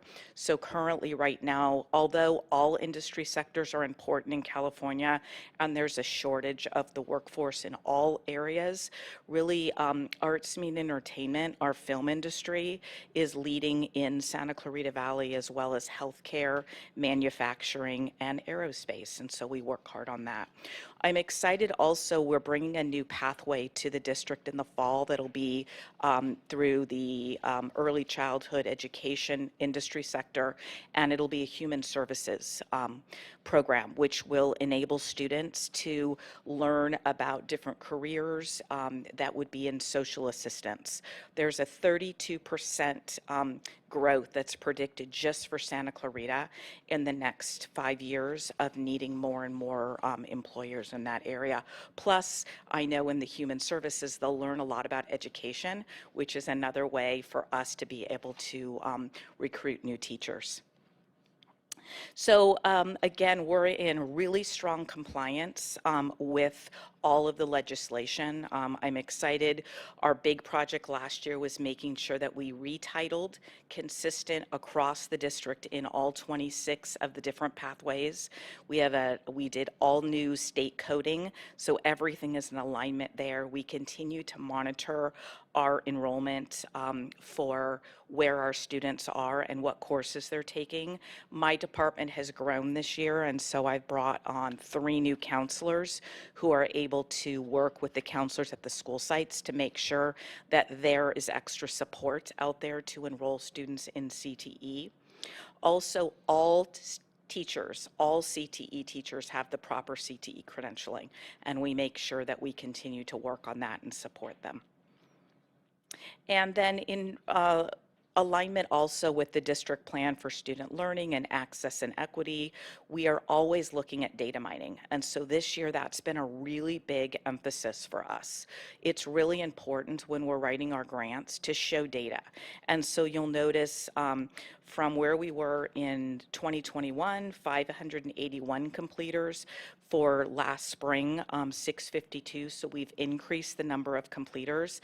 That number should just continue to grow because, again, now we're in full compliance with all of the state coding that didn't exist before. And this is directly impacting our dashboard across the district within our school sites because that shows up annually. And then here's a little bit more data again.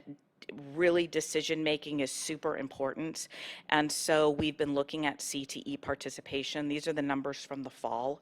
So across the district, 35% of our 7th through 12th graders are participating in a CTE course. There's about 39% at the high schools and about 24% at the junior high, which is understandable because we do offer more classes at the high school. Our junior high students only are afforded 1 elective, where our high school students, can take more throughout the year. Again, data, super important. We've been diving down to look at our significant subgroups. It's important to know who we're serving and making sure that there is access for all students. One thing that I started last year is working with our site administrators. I do what's called a site audit. It's not a scary audit, but it's really just an awareness for them of how many students they have that are participating in the first class, the concentrator, how many are going on to completers through the capstone, making sure that they're aware of how their students are doing. I bring this up with counselors as well, because we just really want to make sure we're supporting all students. One thing that we've done is really looking to think out of the box with CTE. Last year, we ran a unique pilot over at Golden Valley, and we had almost 40 students that matriculated from La Mesa into Golden Valley that were behind in their credits, leaving junior high, and they all participated in a CTE summer program and found great success, and they entered their freshman year at Golden Valley 10 credits ahead, which is just exciting because we know success breeds success, and that's kept them on their trajectory. And then lastly, the fourth goal for the state of California is, of course, to understand and address the CTE teacher shortages. I'm really fortunate to have Aaron Davis with SEPA. He and I have been partnering and working together, so we actually have some of the SEPA mentors and teachers that are mentoring some of our newer CTE teachers. They're excellent teachers, and they get out there to help support. We're going to be helping to support the district district and the city of Santa Clarita with the educator recruitment fair. And then we're looking to really help our industry partners in the Valley understand what we bring to the district for students. And so we're going to be hosting a special CTE Showcase Day in May, and then we're also going to be looking to have some educator and counseling days in industry so that our teachers feel supported and prepared. So that's it. So thank you for having me tonight. Does anyone Carolyn, have questions? wonderful. We're going to Yeah. go into, we have a speaker. Sure. So we're going to go into our speaker right now, Rebecca Hindman. Call me. Okay. Okay. Okay. Sorry, Rebecca, I didn't realize that. Wonderful presentation. Board, Linda, you said you have a question? I Go ahead. do. Dr. Hoffman, nice to see you. Good to as see always. you. Can you go back to page 4 of 10? I when to stop. I will. I'm watching. One more. That Yes, one? okay. Dual enrollment. Okay, so I'm looking here from spring of 2019 to the present, and I see that the concurrent enrollment in 2019 was 1,295, Correct. and it went down and went down and went down instead of going up. Is that because of COVID? No, if you look up above, the I did. exciting thing is there was a shift. So when you were looking at spring of 19 with 1,295 students, that's because many of those students were off on their own at COC. Now we have dual enrollment. So that means that the college professors are on our high school campuses and they are coming to Golden Valley, for example, and either teaching a class in the morning or in the evening. And then if you look down at the bottom, so that's where those numbers have increased. And then if you look down at the bottom, you'll see the increase with students in the summer. I do see that. I was wondering if during 2020 and through 21, if maybe because it all went online, even with COC, I was wondering if that's why it had fallen. But now I understand. I think I understand what Yeah, you and said. there has been a little bit of a decrease with that because, you know, many of our students, they're taking a college class for the first time. And so having an in-person class and then shifting to an online class, that presented a little bit of a challenge for students. The nice thing now is between the dual enrollment offerings with COC where they're on the campus as well as having opportunities for them to go to COC, et cetera. There's a wide range of opportunities. Some are in person and some are online. Some are actually a hybrid where they'll actually have 2 days in person, 2 days online. One more. Yes. Is AOC represented here? No. Okay. So AOC is not, and neither is Castaic High School. Got it. Mhm. Thank you so much. Oh, you're Dr. Hoffman. welcome. Any other questions, board, comments? No, I was just going to say, Dr. Hoffman, thank you for a very comprehensive report. Just one question. With the new data dashboard being resurrected, I guess is the best word to say, the data, because I know they're just going to a status report with that. Correct, for I'm this wondering how will that affect you as in planning, you know, for next year and beyond? Hopefully will change, but It's a great question. We're really disappointed, I'm going to be honest, that career and college readiness indicators not going to be represented. Right. I understand why, but it's not stopping us from continuing to look at the data. And so we have Dan Sofer, who is our data analyst for our program in Golden Oak. We share him.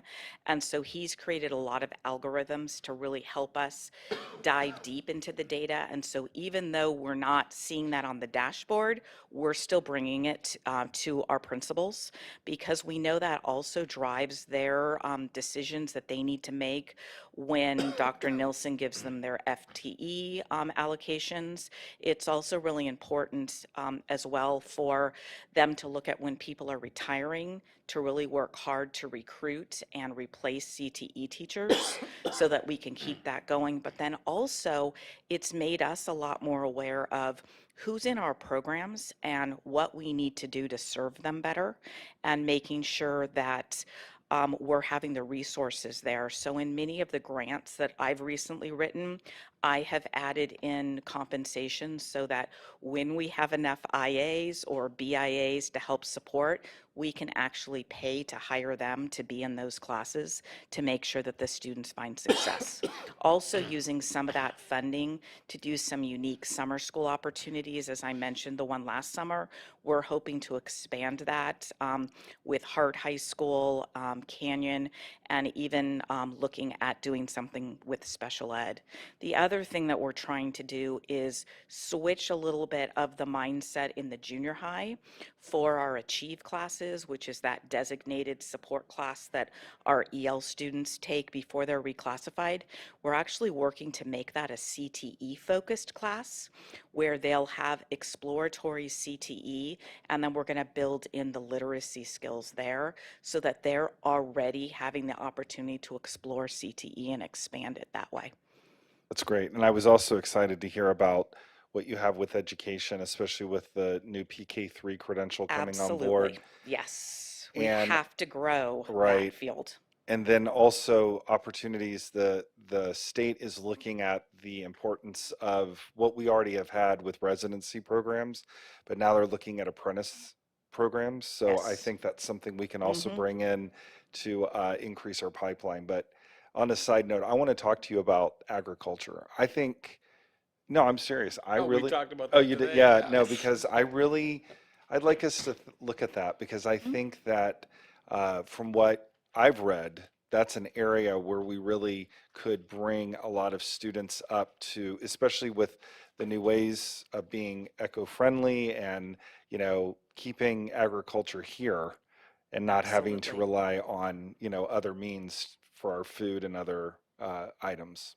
One thing I'll be doing in a few weeks, we have our pathway days starting, and so our culinary teachers, I'm actually bringing a really cool invention that was invented by some 20-year-olds that I met at a recent CTE conference, and it's all hydroponics, but it's all science-based, and so the teachers can actually program it for different types of environments, and the students can learn about the impact of drought, obviously, that we know about, or too much sun, heat, et cetera, and trying to bring some hydroponics into our CTE culinary classes as well to just kind of expand everyone's knowledge about that.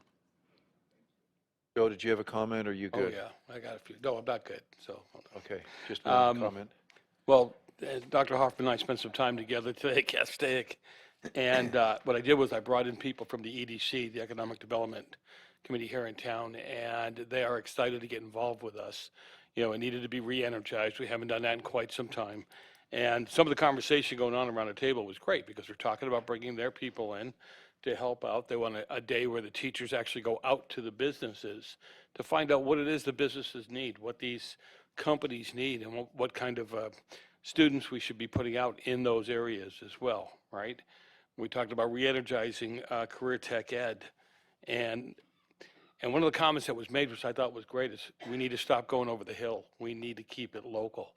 We have thousands of businesses in this valley that would love to take advantage of their students, our students. So I'd like to see us kind of work with our vendors to get more internships through our vendors. And I've spent about 10 hours with Vince up there now, or Mr. Ferry, on some of the things that we can do on campus. We have a high grade, probably the best commercial kitchen in the valley is at that school. And the hospitality world is growing like crazy, which means we can teach these kids how to do everything from, you know, ordering food, preparing the food, getting it out on the table, serving people, and growing the vegetables and what have you there at the site and bringing them into the kitchen. So there's a lot going on, a lot that could be going on there. And I'd like to see us push to be, as I've said for years, I really want to be 101 at the district. I want to be automotive 101. If they want to go on, they can do it at COC for 102. I want to do welding 101 here, welding 102 should be there. I really believe that would go far for us. What else I have? CTE ads. We've got some great programs. And I know that years ago, we stopped doing it for whatever reason, but years ago, we had 2-minute ads that we put up at the local theaters and in other places so people would know what we were doing here at the district. I'm partial to career tech ed, so I would go with career tech ed ads more than anything else. And we have great video departments that can put those together, don't we? And make those ads happen. The other thing is, like on Facebook, I know there's been some comments made that our career tech ed program really isn't that hot and it really doesn't give kids, and that's not true. That's just flat out not true. Can you give me one or two career paths that we have? Because I don't want to eat up a whole bunch of time. I know you could do like 20 of them. Oh, yes. But why don't you do one or two that the kids can actually, when they leave the high school, or they can get an internship, or when they leave high school, they can actually have a job? So just in the area you mentioned agriculture, so just in our animal science program, which is just exploding thanks to Mr. Ortiz, who's an amazing teacher, students can go all the way through that. They're having work-based learning opportunities. They can actually earn a certificate and start working right in the field of veterinary science. We have the same thing as they're going through the dental program, which we toured today, medical assisting. We're finding that our patient care pathway is just huge, and it's across the district. And so many of the students are able to do that and then go right into the next steps that they might be interested in terms of working right in a medical office. We're looking at expanding with COC over at Castaic High School, the Fire Science Academy, which offering some fire science during the day through dual enrollment, but then also continuing our extended day program. They hired a pretty amazing retired chief of fire, and he was explaining their different goals, which would allow our students to go through our program either extended day or during the day at Castaic, and then they would be able to be ready to move on to jump into getting their EMT certificate, maybe continuing to get their AA degree, and then going into the academy. So it's exciting, you know, what's out There's there. a lot more going on, yeah. Definitely. And last but not least, I think what I'd like to do is meet with some administrators at different districts, because I know that there are some districts that are doing different pathways in this area where you get your regular gen eds, and during the day you're at school for the career pathway that you want to take. So I know we have the ability to kind of, you know, tweak what the requirements are for graduation. I think we need to start looking in the new world as to how to tweak those so that some of the students can kind of directly go into their career. I think it's something we need to seriously look at and see if we can change it over the next few years. Do you mean, Joe, just to clarify, so for example, you might receive math credit, for example, for a class where they're using math skills but in a specific type of area? Right. Yeah, about 8 years ago, I think we went out to, and I think Mr. Otofko was with us, but we went out to a high school in Chino Hills, and they were actually building, I called them little huts because they were like 10 by 10 buildings. But they had math teachers in there, science teachers in there, English, and they were teaching the students how to apply all those things to the stuff they see on a daily basis. And they were just doing fantastic. So I think it's something we need to look at. And that's when it becomes meaningful too, is when you're applying it. It's not just, you know, it's not just knowledge for knowledge's sake, but it's applied to something that they see the direct relevance. yeah. Thanks, So, Joe. Thank you. Danny, did you have a comment, or you good? Okay. Thank you. And what Mr. Messina is speaking of is called linked learning. And that was what MSA, the Medical Sports Academy over at Valencia, was initially founded. And they still have some aspects of linked learning, but it builds the connection for the students.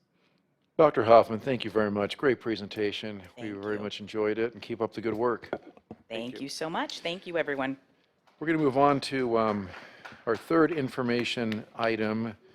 It's called the Williams Report, and generally this is the one that takes the longest to present, and we usually have 10 or 12 speakers. Do we have any for this one tonight? Okay, so I guess we have no speakers, and Dr. Vieira has this one. Maybe you can keep it down a little bit, kind of on the short side. You know what, I'm not going to go to the slides that I had prepared, but for the last quarter, there were no Williams complaints. Okay, any questions? Okay, No. great. All right, thank you, Dr. Vieira. Just trying to have a little sense of humor. We have Very, very little. we Yeah. have 10 action items, and I thought we would do these all at once, and then we'd really get done. Let me reiterate, So, very that- little. Yeah. Sound good? Okay, so our first action item is a resolution, and Dr. Vieira has this one. Yeah, thank you, Mr. Jensen. Well, as Dr. Hoffman very clearly outlined, career tech education is not only a key component of the educational experience for students in the Hart District, but it's necessary to ensure that competitive skilled workers are capable of maintaining careers in high-wage, high-skill, and in-demand career fields that are vital to keeping the United States competitive in the global economy. CTE doesn't replace academic learning, but it links secondary and post-secondary education, which I think was what Mr. Messina was just referring to. In a sequenced series of courses, aligns curriculum with industry-validated standards, and provides hands-on work-based learning experiences that enable students to apply their skills. For these reasons, I would like to recommend the board approve resolution number 22/23-31, proclaiming February as Career Technical Education Month. And I also wanted to add that we will be recommending at the February 4th meeting a resolution to kick off February also as Black History Month. I move to approve resolution number 22/23-31, proclaiming February 2023 as Career Technical Education Month. Second. Motion by Mr. Webb, second by Mr. Messina to approve resolution number 22/23-31. All in favor? Aye. Student board member? And the chair says aye. Fantastic. One down, 9 to go. Resolution number 22/23-30. Dr. Vieira, you have this one as well. Yeah, thank you. It's my pleasure tonight to recognize all of our school counselors who are celebrated for vital and complex work they do to support all of our students to achieve success in school and beyond. Through this resolution, we honor our school counselors for being actively engaged in helping students examine their strengths, interests, and talents, for working in partnership with parents, for focusing on positive ways to enhance students' academic, career, and social-emotional development, and working with teachers and other educators to provide an educational system where students can realize their potential. Additionally, the work of school counselors helps increase student achievement and provide a much-needed resource for students, parents, teachers, and administrators. And for all of these reasons and more, I recommend that the board approve resolution number 22/23-30, recognizing February 6th through 10th as National School Counseling Week. Second. Motion by Mrs. Storley, second by Mr. Webb. But before we vote, I just wanted to let everyone know how important counselors are. They are extremely important, one of the most important things we have in public education. And my hat goes off to all of our counselors. We don't have enough of them, unfortunately. The ones we do have do a fantastic job, and we're very blessed and fortunate to have them. So with that, we have a motion and a second. All in favor? Aye. Aye. Student board member? Aye. And the chair says aye. So resolution 22/23-30 does pass. We'll move on now to our next item, agreement with OpenGov, Inc. for pre-qualification and bid management software. Mr. Peshek. Thank you, sir. In 2018, the purchasing team, working with the facilities team, selected Planet Bid software to begin the process of modernizing our existing procurement, public works, and construction contract bidding processes. Prior to that, it was paper, PDFs, and tracking on Excel sheets. That was challenging, and we were very pleased that we started that process. Over the last 4 years, both of those teams have gotten a lot of experience with Planet Bids, and while we've been grateful for the service that it provided, it certainly also gave us the opportunity to identify areas where that software package was lacking and required us to continue to maintain a number of manual processes, including the paper contracts being routed through mail or by hand, so we weren't transparently seeing the tracking, getting it to the vendors and back. It really slowed down the process.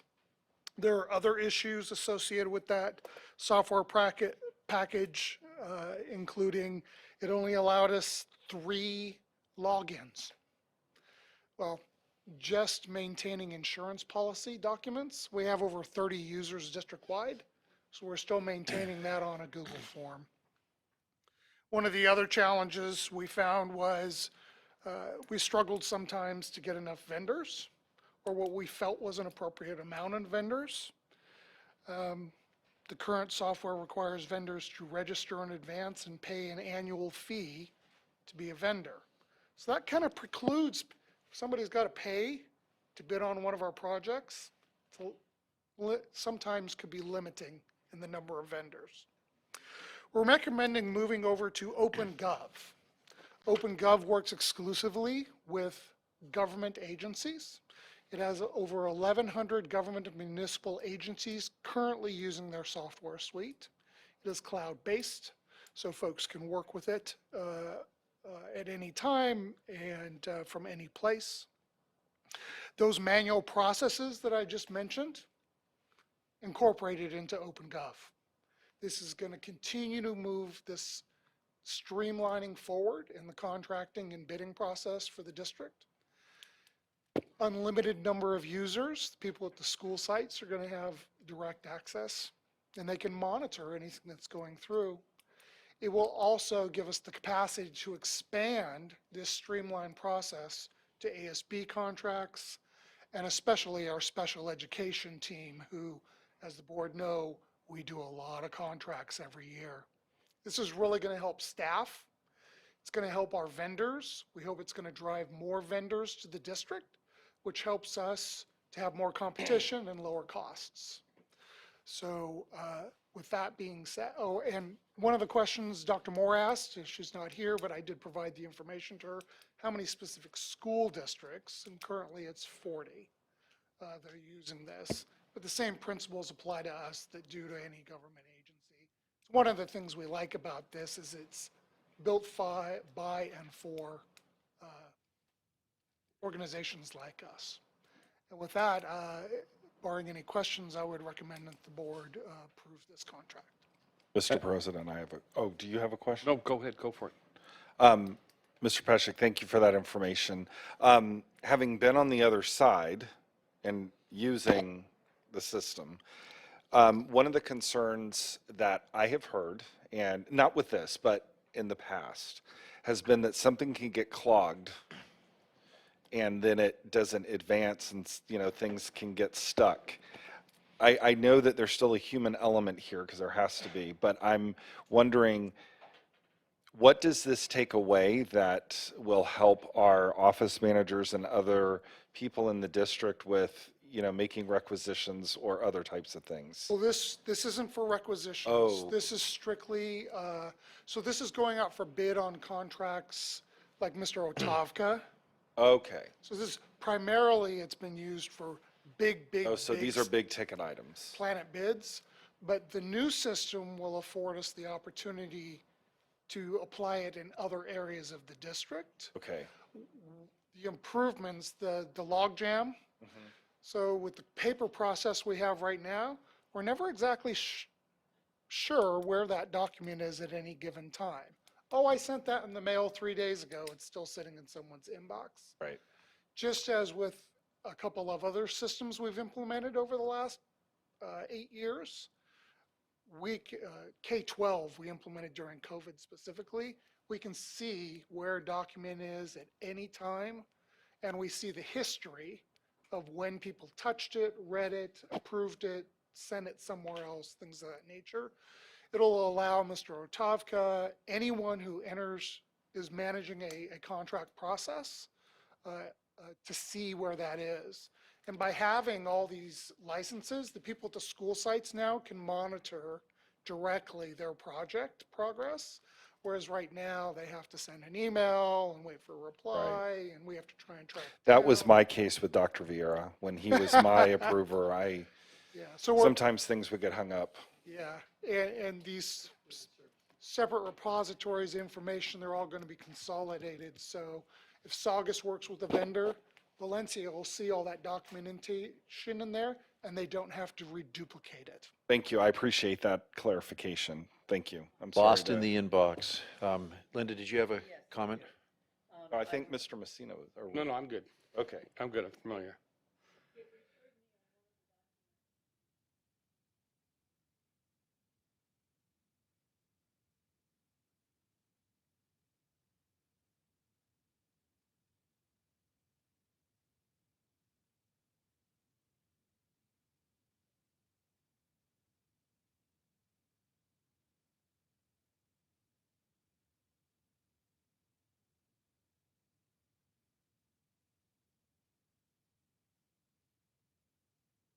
We, we- we pay an annual licensing fee.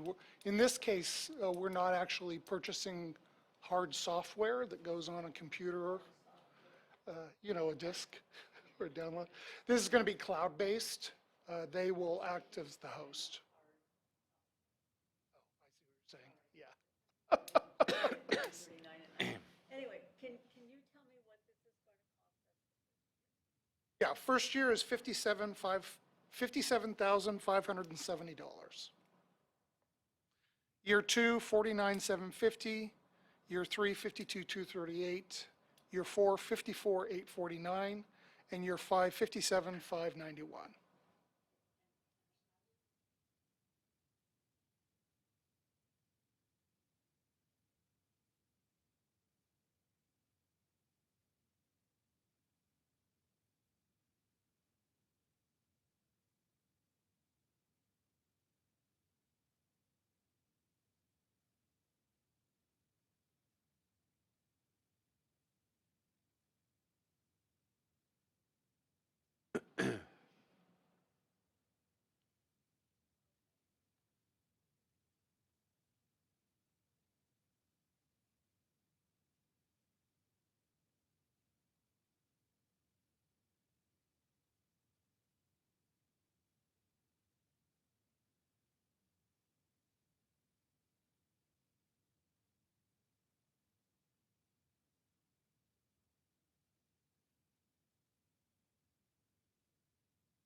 I'm navigating to the document you're referring to.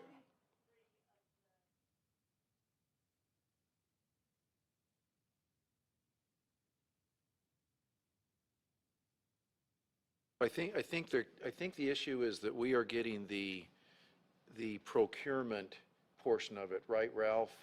And I think there's some other things listed in here that we are not getting as well.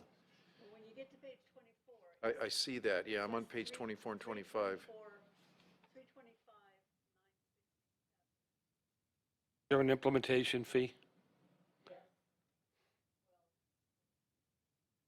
Right.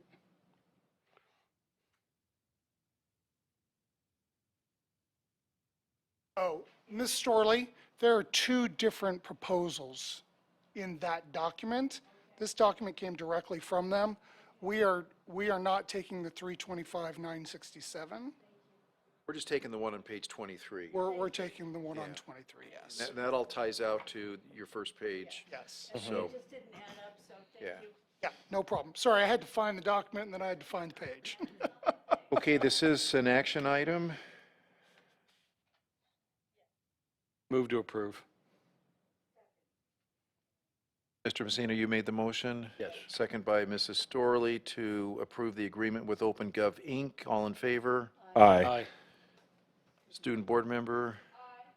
Chair says aye. Motion carries. Thank you. All right, we're going to move on now. Dr. Vieira, I believe this is yours. Resolution 22/23-29, temporary changes to graduation requirements.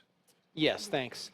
As has been in place since the 2020-21 school year, it's recommended that the board approve resolution number 22/23-29 to continue the reduction of the total credits required for graduation by 10 elective credits due to some credit deficiencies caused by the COVID-19 restrictions. This will continue this reduction in total required credits from 230 to 220 for the class of 2023.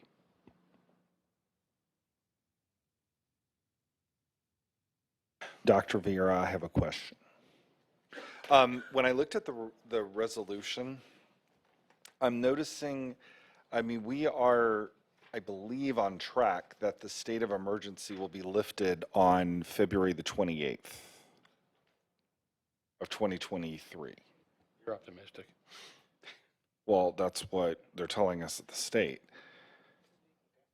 I guess where my question is that I know that the Hart District has higher number than what the state requires. Do we have a percentage of how many students this affects with the 10, the reduction of 10? I don't have that. I can get that to you. I just want to make sure we don't and maybe this is just for my, understanding. I know that this is a resolution for right now. We can always implement. I know we ask more, but there's no harm in asking for more from, our students, especially, knowing how competitive, different things are that students want to get into. And I think I would ask our student board member, have you noticed anything in terms of where you're applying, for college or other pieces that this has affected you negatively, or is it not even an issue? Sorry to put you on the spot. I think it's more while you're thinking about that for students who have become credit deficient because of the transition out when we went to remote instruction. Right. No, And this I helps with understand the that. elective components. Yeah. They focus on the core areas. Yeah. I'm happy you brought this up because I was actually wondering, can I have the reason why we were going to limit it more? Lower it, sorry. Can I have the reason I explained think again? Dr. Vieira, yeah, maybe. Yeah, so this is the third year in a row the request has come forward to the governing board, and it's because when we transitioned to remote instruction, this is, 3 years ago now, because of that transition, there was some difficulty with some students maintaining the amount of credits. So we have a number of credits with this graduating class, like the last two, who are deficient in credit. So the focus is on the core area. So we have a requirement of 72.5 elective credits. So this would support them making up those credits in time to graduate by just reducing the elective component of it. Just for this Isn't class. just yeah, this the alone. minimum? I mean, they can take more electives if Oh, they sure, want, and absolutely, yeah. they can go This is the crazy minimum, with it. yes. Yeah, but it's just to help people Minimum that have been requirement. So if we stymied. have students, if we have students that get in sort of a crunch as we're approaching graduation, what it enables us to do is, as opposed to having to take in this unique circumstances elective courses, they then are enrolled in their core courses to make sure that they're actually completing those courses. And so this is an acknowledgement that we had a hiccup that actually impacted a number of students, COVID, and this is the last group of students that was impacted in that way. And so, we don't really see this as we're lowering the bar for these students because it's still the core classes that they have to fulfill. And I do not believe that there is any impact on colleges looking at a transcript, and if we Right. have designated that they can fulfill those. 190 something, 190. Yeah, it's 195, I think. 230. 230. This would put it at 220. But this doesn't affect where they're at academically. Math, science, history. No. No, not the cores. Okay. The only thing I would just say is that I would hopefully that February 28th, we will have the state of emergency lifted. And I think that if we, I think I'm hearing from Mr. Coleman that this may be the last time last year it made total sense. I just don't want to keep, being Yeah. in a situation. If I may say, we understand, there have been board members actually who have suggested that we look at this sort of on a more permanent basis. That wouldn't be something that we would do. That would be a conversation the board would have. But in terms of directly related to the COVID situation, this would be the last year that we've talked about Okay. this. This All is right. the conclusion. Yeah. Thank you for answering my questions. I appreciate that. All right, this is an action item. Sorry. So personally, to answer the question that you asked a little bit ago, I haven't noticed it as a huge issue at Golden Valley. I have, however, heard some talk of it at other schools. As long as it's not a permanent change and this is the last year that it's implemented, I would recommend it. And I see the reason for it given COVID. All right.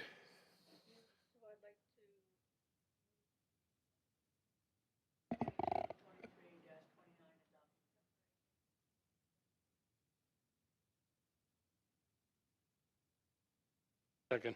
Motion by Mrs. Storley, second by Mr. Messina to approve resolution number 22/23-29. All in favor? Aye. Aye. Student board member and the chair says aye. Motion carries. Thank you.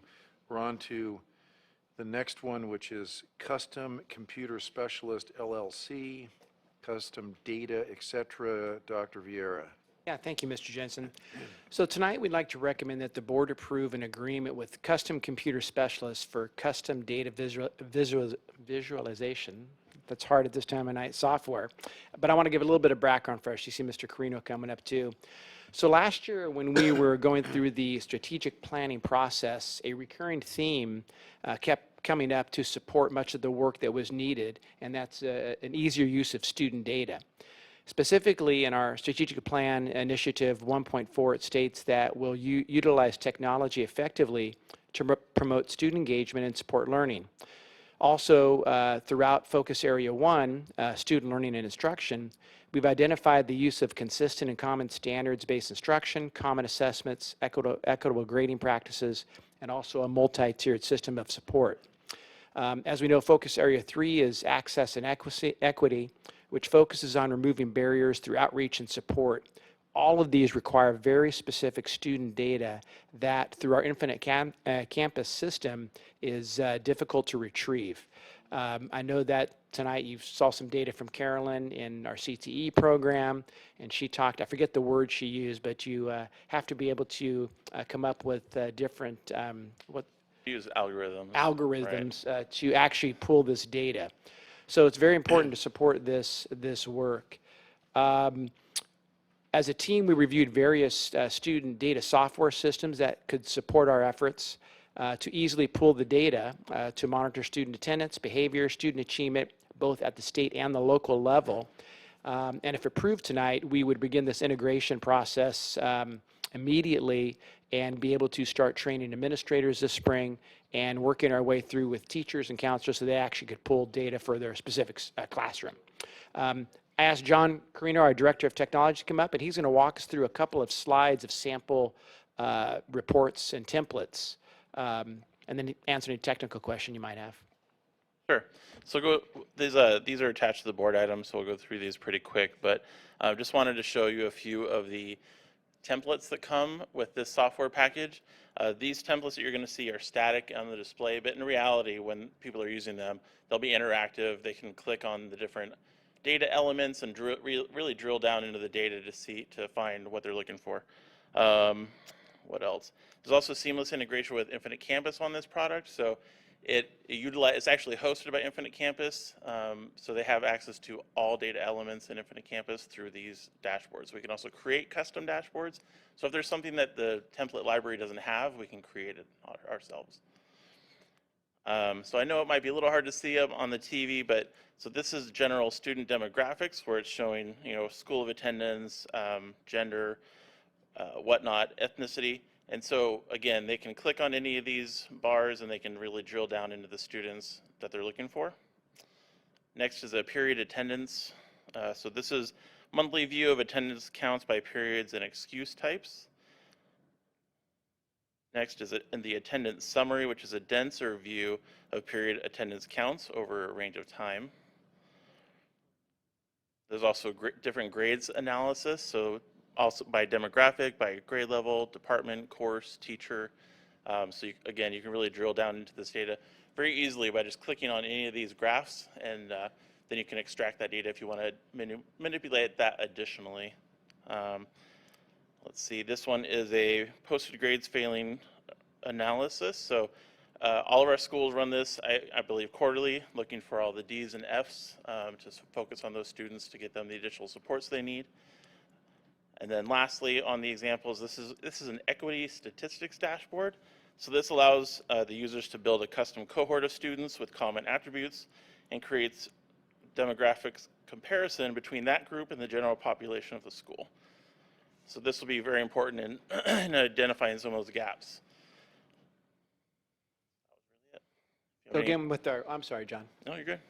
With our strategic plan, it's really important that we're able to pull data that we could use on the fly. We don't currently have a system that would support that. So we think it's really important to support our work within the strategic plan that not only we can look at as a district, but also school site, classroom, individual student. I have I'm so sorry. I'm so sorry. One of the things that struggled that I struggled with within the Fenton campus was those ad hoc reports. That you did have to have a degree in quantum physics in order to be able to. It is.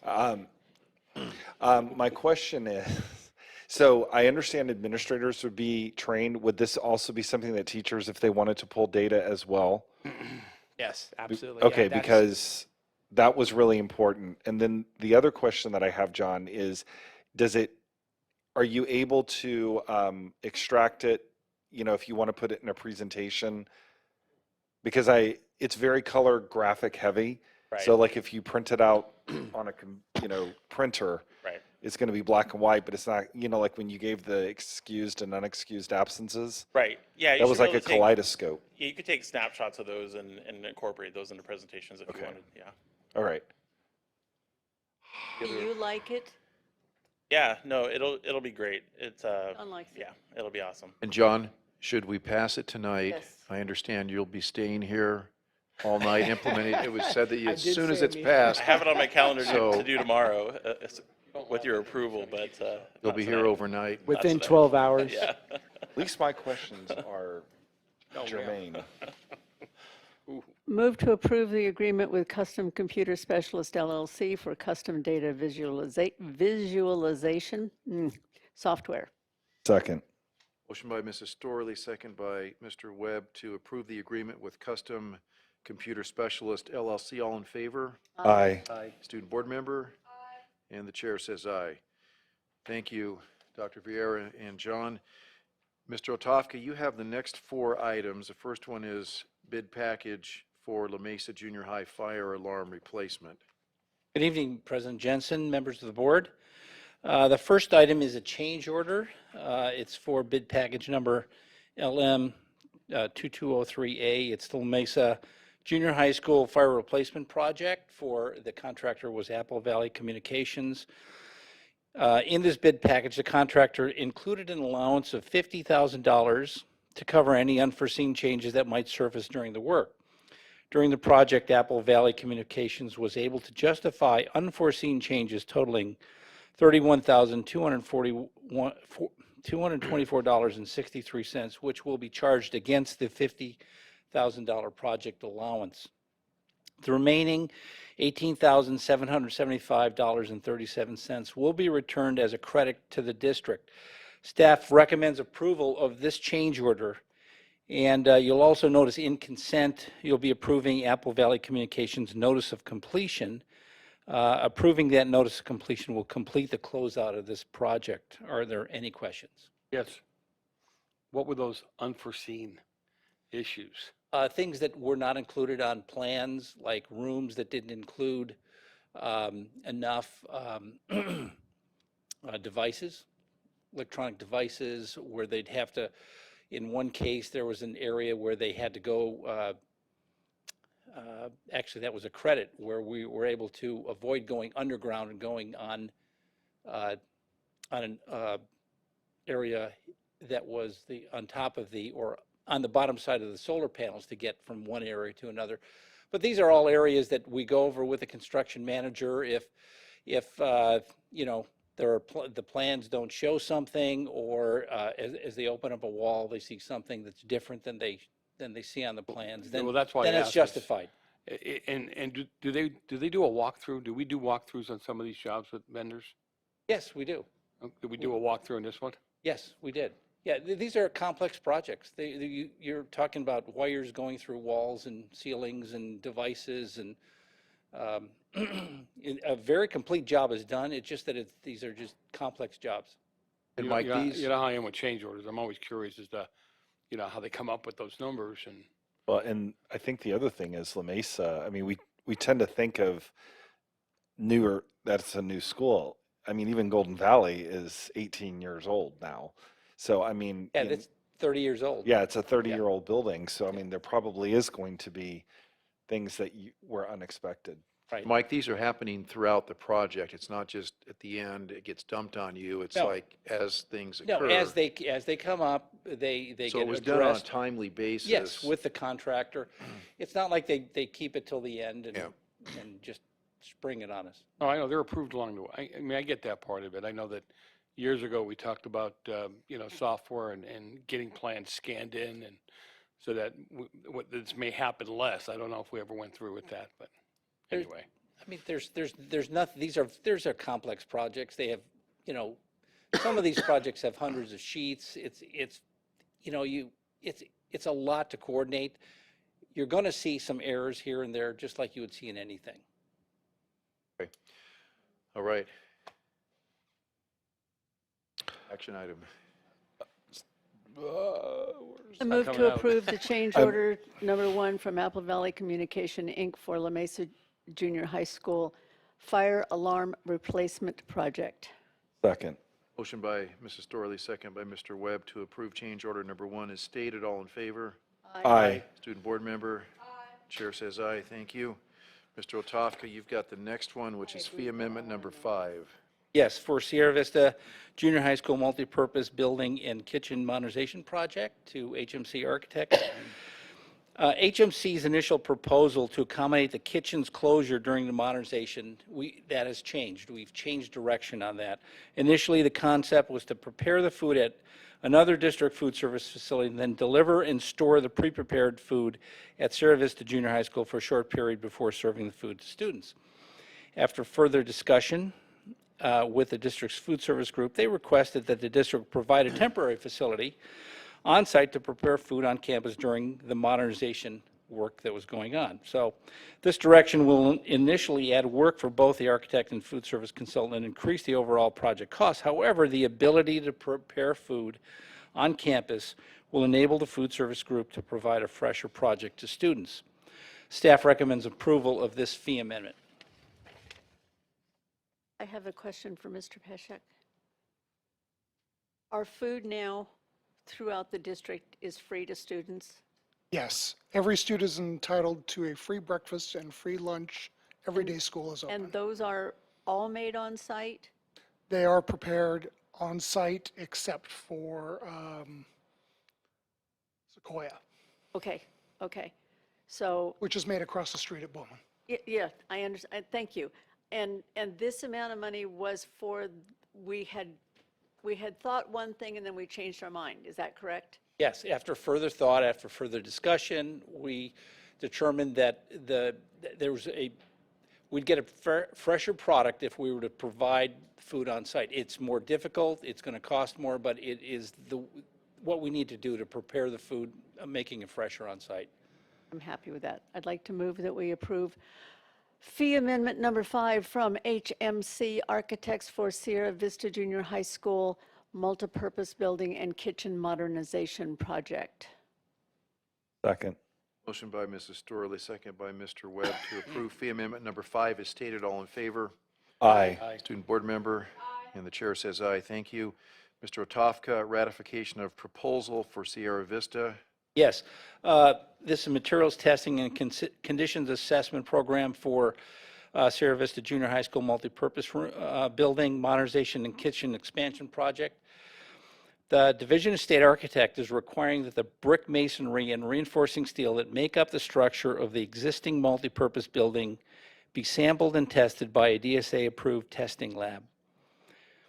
The test results will be shared with both the project structural engineer and DSA and will be used by the structural engineer in the structural calculations of the building.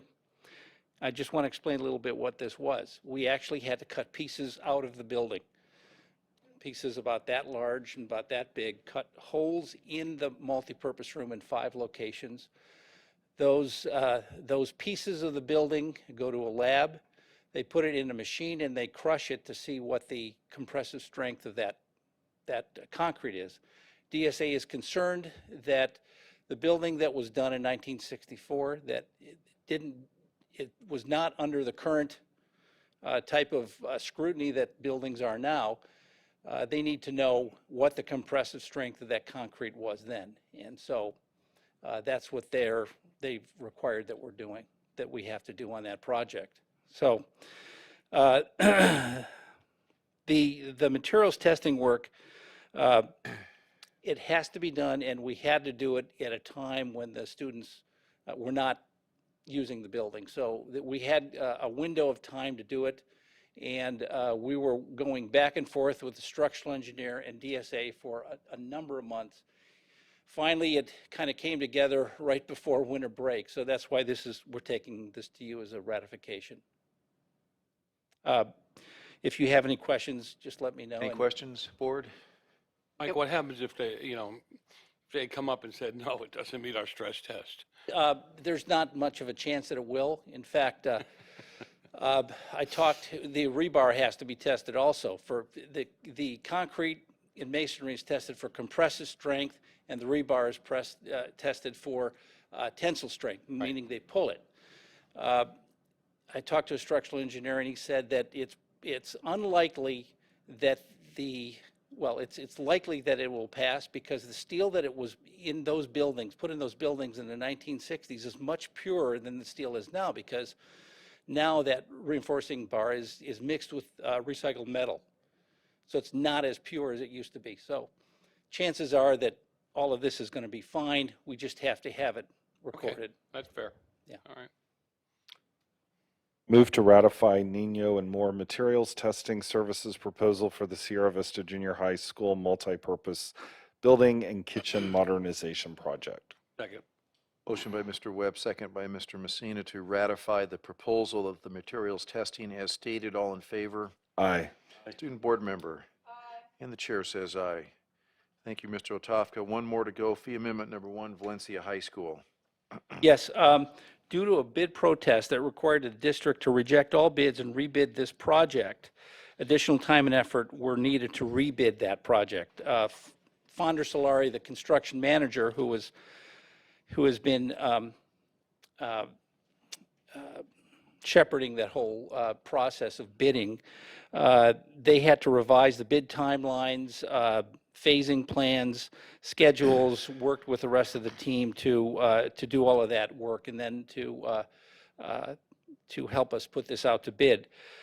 Their initial fee proposal didn't include any contingency in the case of a rebid, and since the rebid was not anticipated and not included in their proposal, staff recommends approval of the additional services in the attached fee amendment. Are there any questions? Why was there a protest in the first place? Please remind me. A contractor has a right to protest a bid if they're not selected as low bidder. I'm sure you remember where I came to you with a couple of rejection of bid protest. We then go back to our attorneys. They check it. They check to see whether they have a valid reason for them to protest it. And they either do or they don't. If they do, then we have to consider their bid. If not, then we have to publicly reject the bid, and then we have to, in this case, there was an issue with the fire alarm system, and the attorney had said that what we really should have done is we should have used the notifier, which is the company that there are several companies that have manufactured fire alarm systems. Notifier is one that our district uses quite a bit and uses as a standard. That was not mentioned as a sole source in the original bid documents, and that's why our attorneys thought that that was an issue. And the bidder actually had some issues with that. So after that bid protest, we went ahead, we revised the plans, came back and rebid the project. So it was quite a process. Other questions? All right. Motion and a second. So moved. Second. Motion by Mrs. Storley, second by Mr. Webb to approve fee amendment number 1 relative to Valencia High School as stated. All in favor? Aye. Aye. Student board member? Aye. And the chair says aye. Wonderful. We're down to our last action item, which is governing board handbook review. Mr. Kuhlman. Thank you, Mr. Jensen. So exceptional boards and superintendents make governance intentional and invest in the structures and practices that address changing circumstances. allowing board members and the superintendent to effectively function as a team. This handbook, our governance handbook, reflects the board's work throughout the spring and summer of 2021 to establish best practice protocols and to identify core values. It has become our practice to review the board handbook annually, and tonight I bring the handbook back with only one revision. I have updated page 5 to reflect the core values that were adopted in the fall of this year as part of our strategic plan. You may recall that last year's version of this governance handbook had an incomplete list of about 13, which was the work that we had done when we were beginning the discussion of core values. So there are no changes other than the core values that were enshrined when the board passed the strategic plan. So unless the governing board has any proposed revisions to the handbook, I present it to you for our annual reapproval. I have a question. Okay. When things are changed and it's sent to us, or we can look at it on the Yes. agenda, it would be nice for me if we could highlight the things that were changed. Like you said, there was a and you pointed it out here. Right. If you could just highlight that next time so I can, because I didn't, see it, I did yeah. not read through all the pages to find out where the change was. So if you could just Be alert very us. clear, just Yeah. like we do on kind of board policy Yes. changes, we can do that. version We Perfect. can absolutely do that. So moved. And there's something wrong with the internet. It's not opening and doing things here that it should be. Is that a motion, Linda, Yes, it to was. approve? Second. All right, thank you. Motion by Mrs. Storley, second by Mr. Webb to approve the governing board handbook for another year. All in favor? Aye. Aye. Student board member? Aye. And the chair says aye. Motion carries. Thank you, board members, for getting us through all those action items. Now we'll move on to the. Now, let me ask you a question. though. Should we add a student board member section into the governance handbook? Bad idea. Not a bad idea. I think All I know from the past was that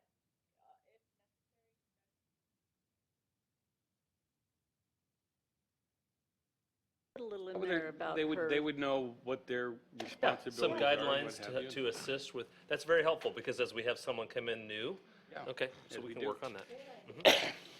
All right, so consent calendar. Are there any board members, any items you wanted to have pulled or discussed? I just want to say separately? one thing about, it's E4, and it's just the money that's being donated, we're going to accept it, which I think is always nice that we have to vote to accept it. I want to thank those people that donate this money. There's some it's family donations and others it's corporate donations. I think that we should thank them, so thank you. Thank you. Before we seek action on this, we do have two speaker cards. One is Glenda. I don't think Glenda's here anymore. And Diane Zimmerman. This is on Section C, items 1 and 2.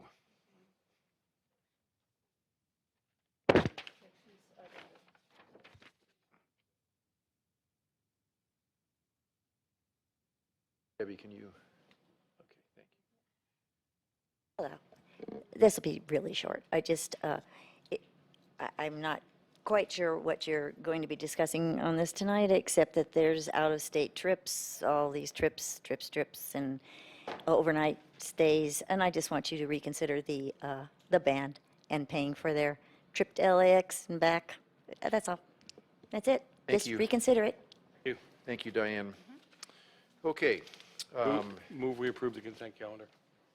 Second? Motion by Mr. Messina, second by Mrs. Storley to approve the consent calendar. Debbie, is this a roll call vote? No. Okay. All in favor? Aye. Aye. Student board member? Aye. And the chair says aye. Okay, so now we're down to the drum roll items for future consideration by the board, and we do have speaker cards on this. 3 of them. The first one is Rebecca Hindman.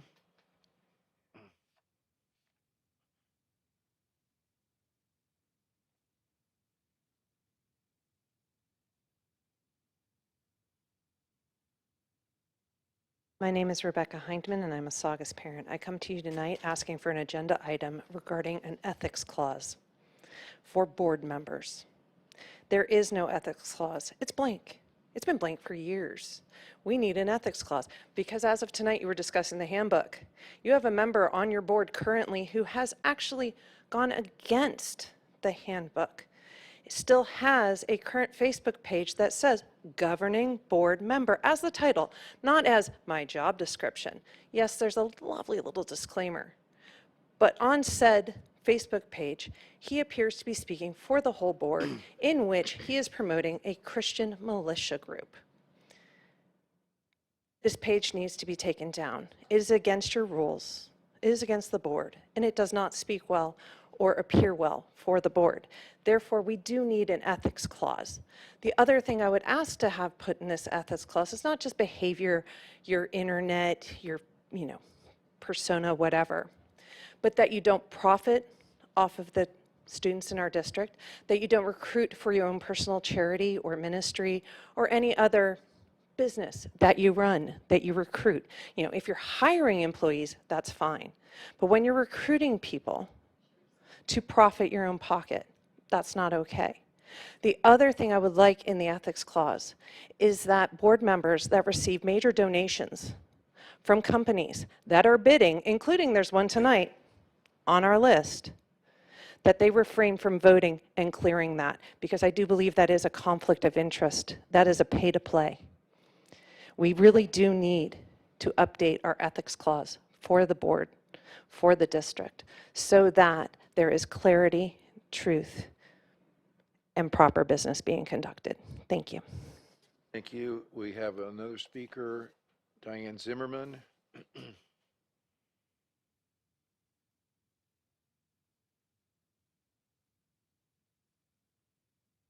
Thank you. That was great. I wish Sharice Moore had been here for that. You have a 3-minute rule, a 2-minute rule here for public speaking, and I'm just requesting that you become like everyone else, all the city council and everything, have a 3-minute rule so we can actually get our point across, especially that when our time is started before it should be. And as far as your counselors, and you're complimenting all the counselors and everything, and I just wish you'd get the counselors back that you let go. And, counselors are really valued, as you stated tonight, and I think you need to show it. And thank you, Anna. Please pass Rebecca's message on to Mrs. Moore. Thank you.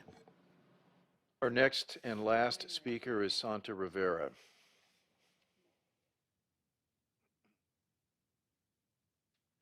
Hello again. We've discussed it before regarding public speaking, maybe splitting it up. There's certain times where parents can't stay till the very end. The meetings are still kind of going long, so maybe you guys can consider splitting it a little bit so that sometimes if somebody can rush it here early enough to do it the first half, they don't have to stay to try and get their 2 minutes in of something they might want to say that's really important. I also wanted to mention there was a doctor, psychiatrist, who mentioned TikTok. Maybe it's something to consider and put on the agenda. I've also mentioned prior when you guys discussed the refilling stations for the water bottles, if there's any way that we can figure out how to do a filtration system for that, because the kids, my daughter, I don't like her drinking out of the sink like how I used to. There's a lot of things that I don't trust in the water. So maybe I would feel a little bit more comfortable her filling up her water if there was actually some kind of filtration.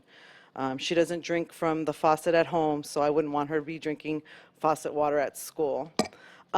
Also, the school trip for Saugus has been mentioned a couple of times more than just this meeting, and maybe there's some type of benefit, to make money, not a benefit, but what is it called? Yes, a fundraiser that you guys can maybe try and put together to help them. Maybe if we can't do the full goal, we can at least show some type of initiative to do our part to try and help them out, including, fundraising or some type of volunteer or some type of donations that we can ask families, the city, maybe we can take it to the city council. Thank you. Thank you. All right, board members, do you have items for future consideration? Yeah, just very quickly, Mr. Coleman, I'm wondering if staff could just do a brief presentation. Came to my understanding when I was talking to Dr. Hoffman about the new dashboard. I think it would be a good understanding what's not being reported, and the fact that, it's the status instead. I think that might be something worthwhile for the board and I think the community to understand, so that things are not misinterpreted with regard to, because it is coming back after a 3-year hiatus, and I just think it might be, People need to understand how to read the new data. Exactly. Yeah, I how it's don't being want, reported. I would hate for folks to have a different view or understanding of what the dashboard is reporting and let things get misunderstood. Maybe perhaps Dr. Vera, you and I can talk when we meet tomorrow when we're planning. It doesn't have to be, huge, just a couple of things. Well, now of that how- Dr. Vera's in charge, it will be huge. We're actually making sure that it's. Well, I would be happy to help him with that, so. No, I'm No kidding. problem, no problem. Mr. Coleman, we spoke a couple weeks ago about those fentanyl short movies. Yes, Remember those? Yeah. I'd love for us to see those at the next board meeting. at the board meeting, okay. And I think that they need to be recognized for what they've done because they're great. And if we could do that. Forgive me, we had those on the agenda, we discussed it, and we pulled them only because we had such a long agenda, but we would definitely. Yeah, make sure that's we fine. feature it. I don't think the other board members have actually seen them all, but they're cool. Anything else? That's it. If not, we'll. Move to adjourn? Second. Motion by Mrs. Storley, second by Mr. Webb. It's 10:20. All in favor to adjourn? Aye. Student board member? Aye. Chair says aye. Thank you. We're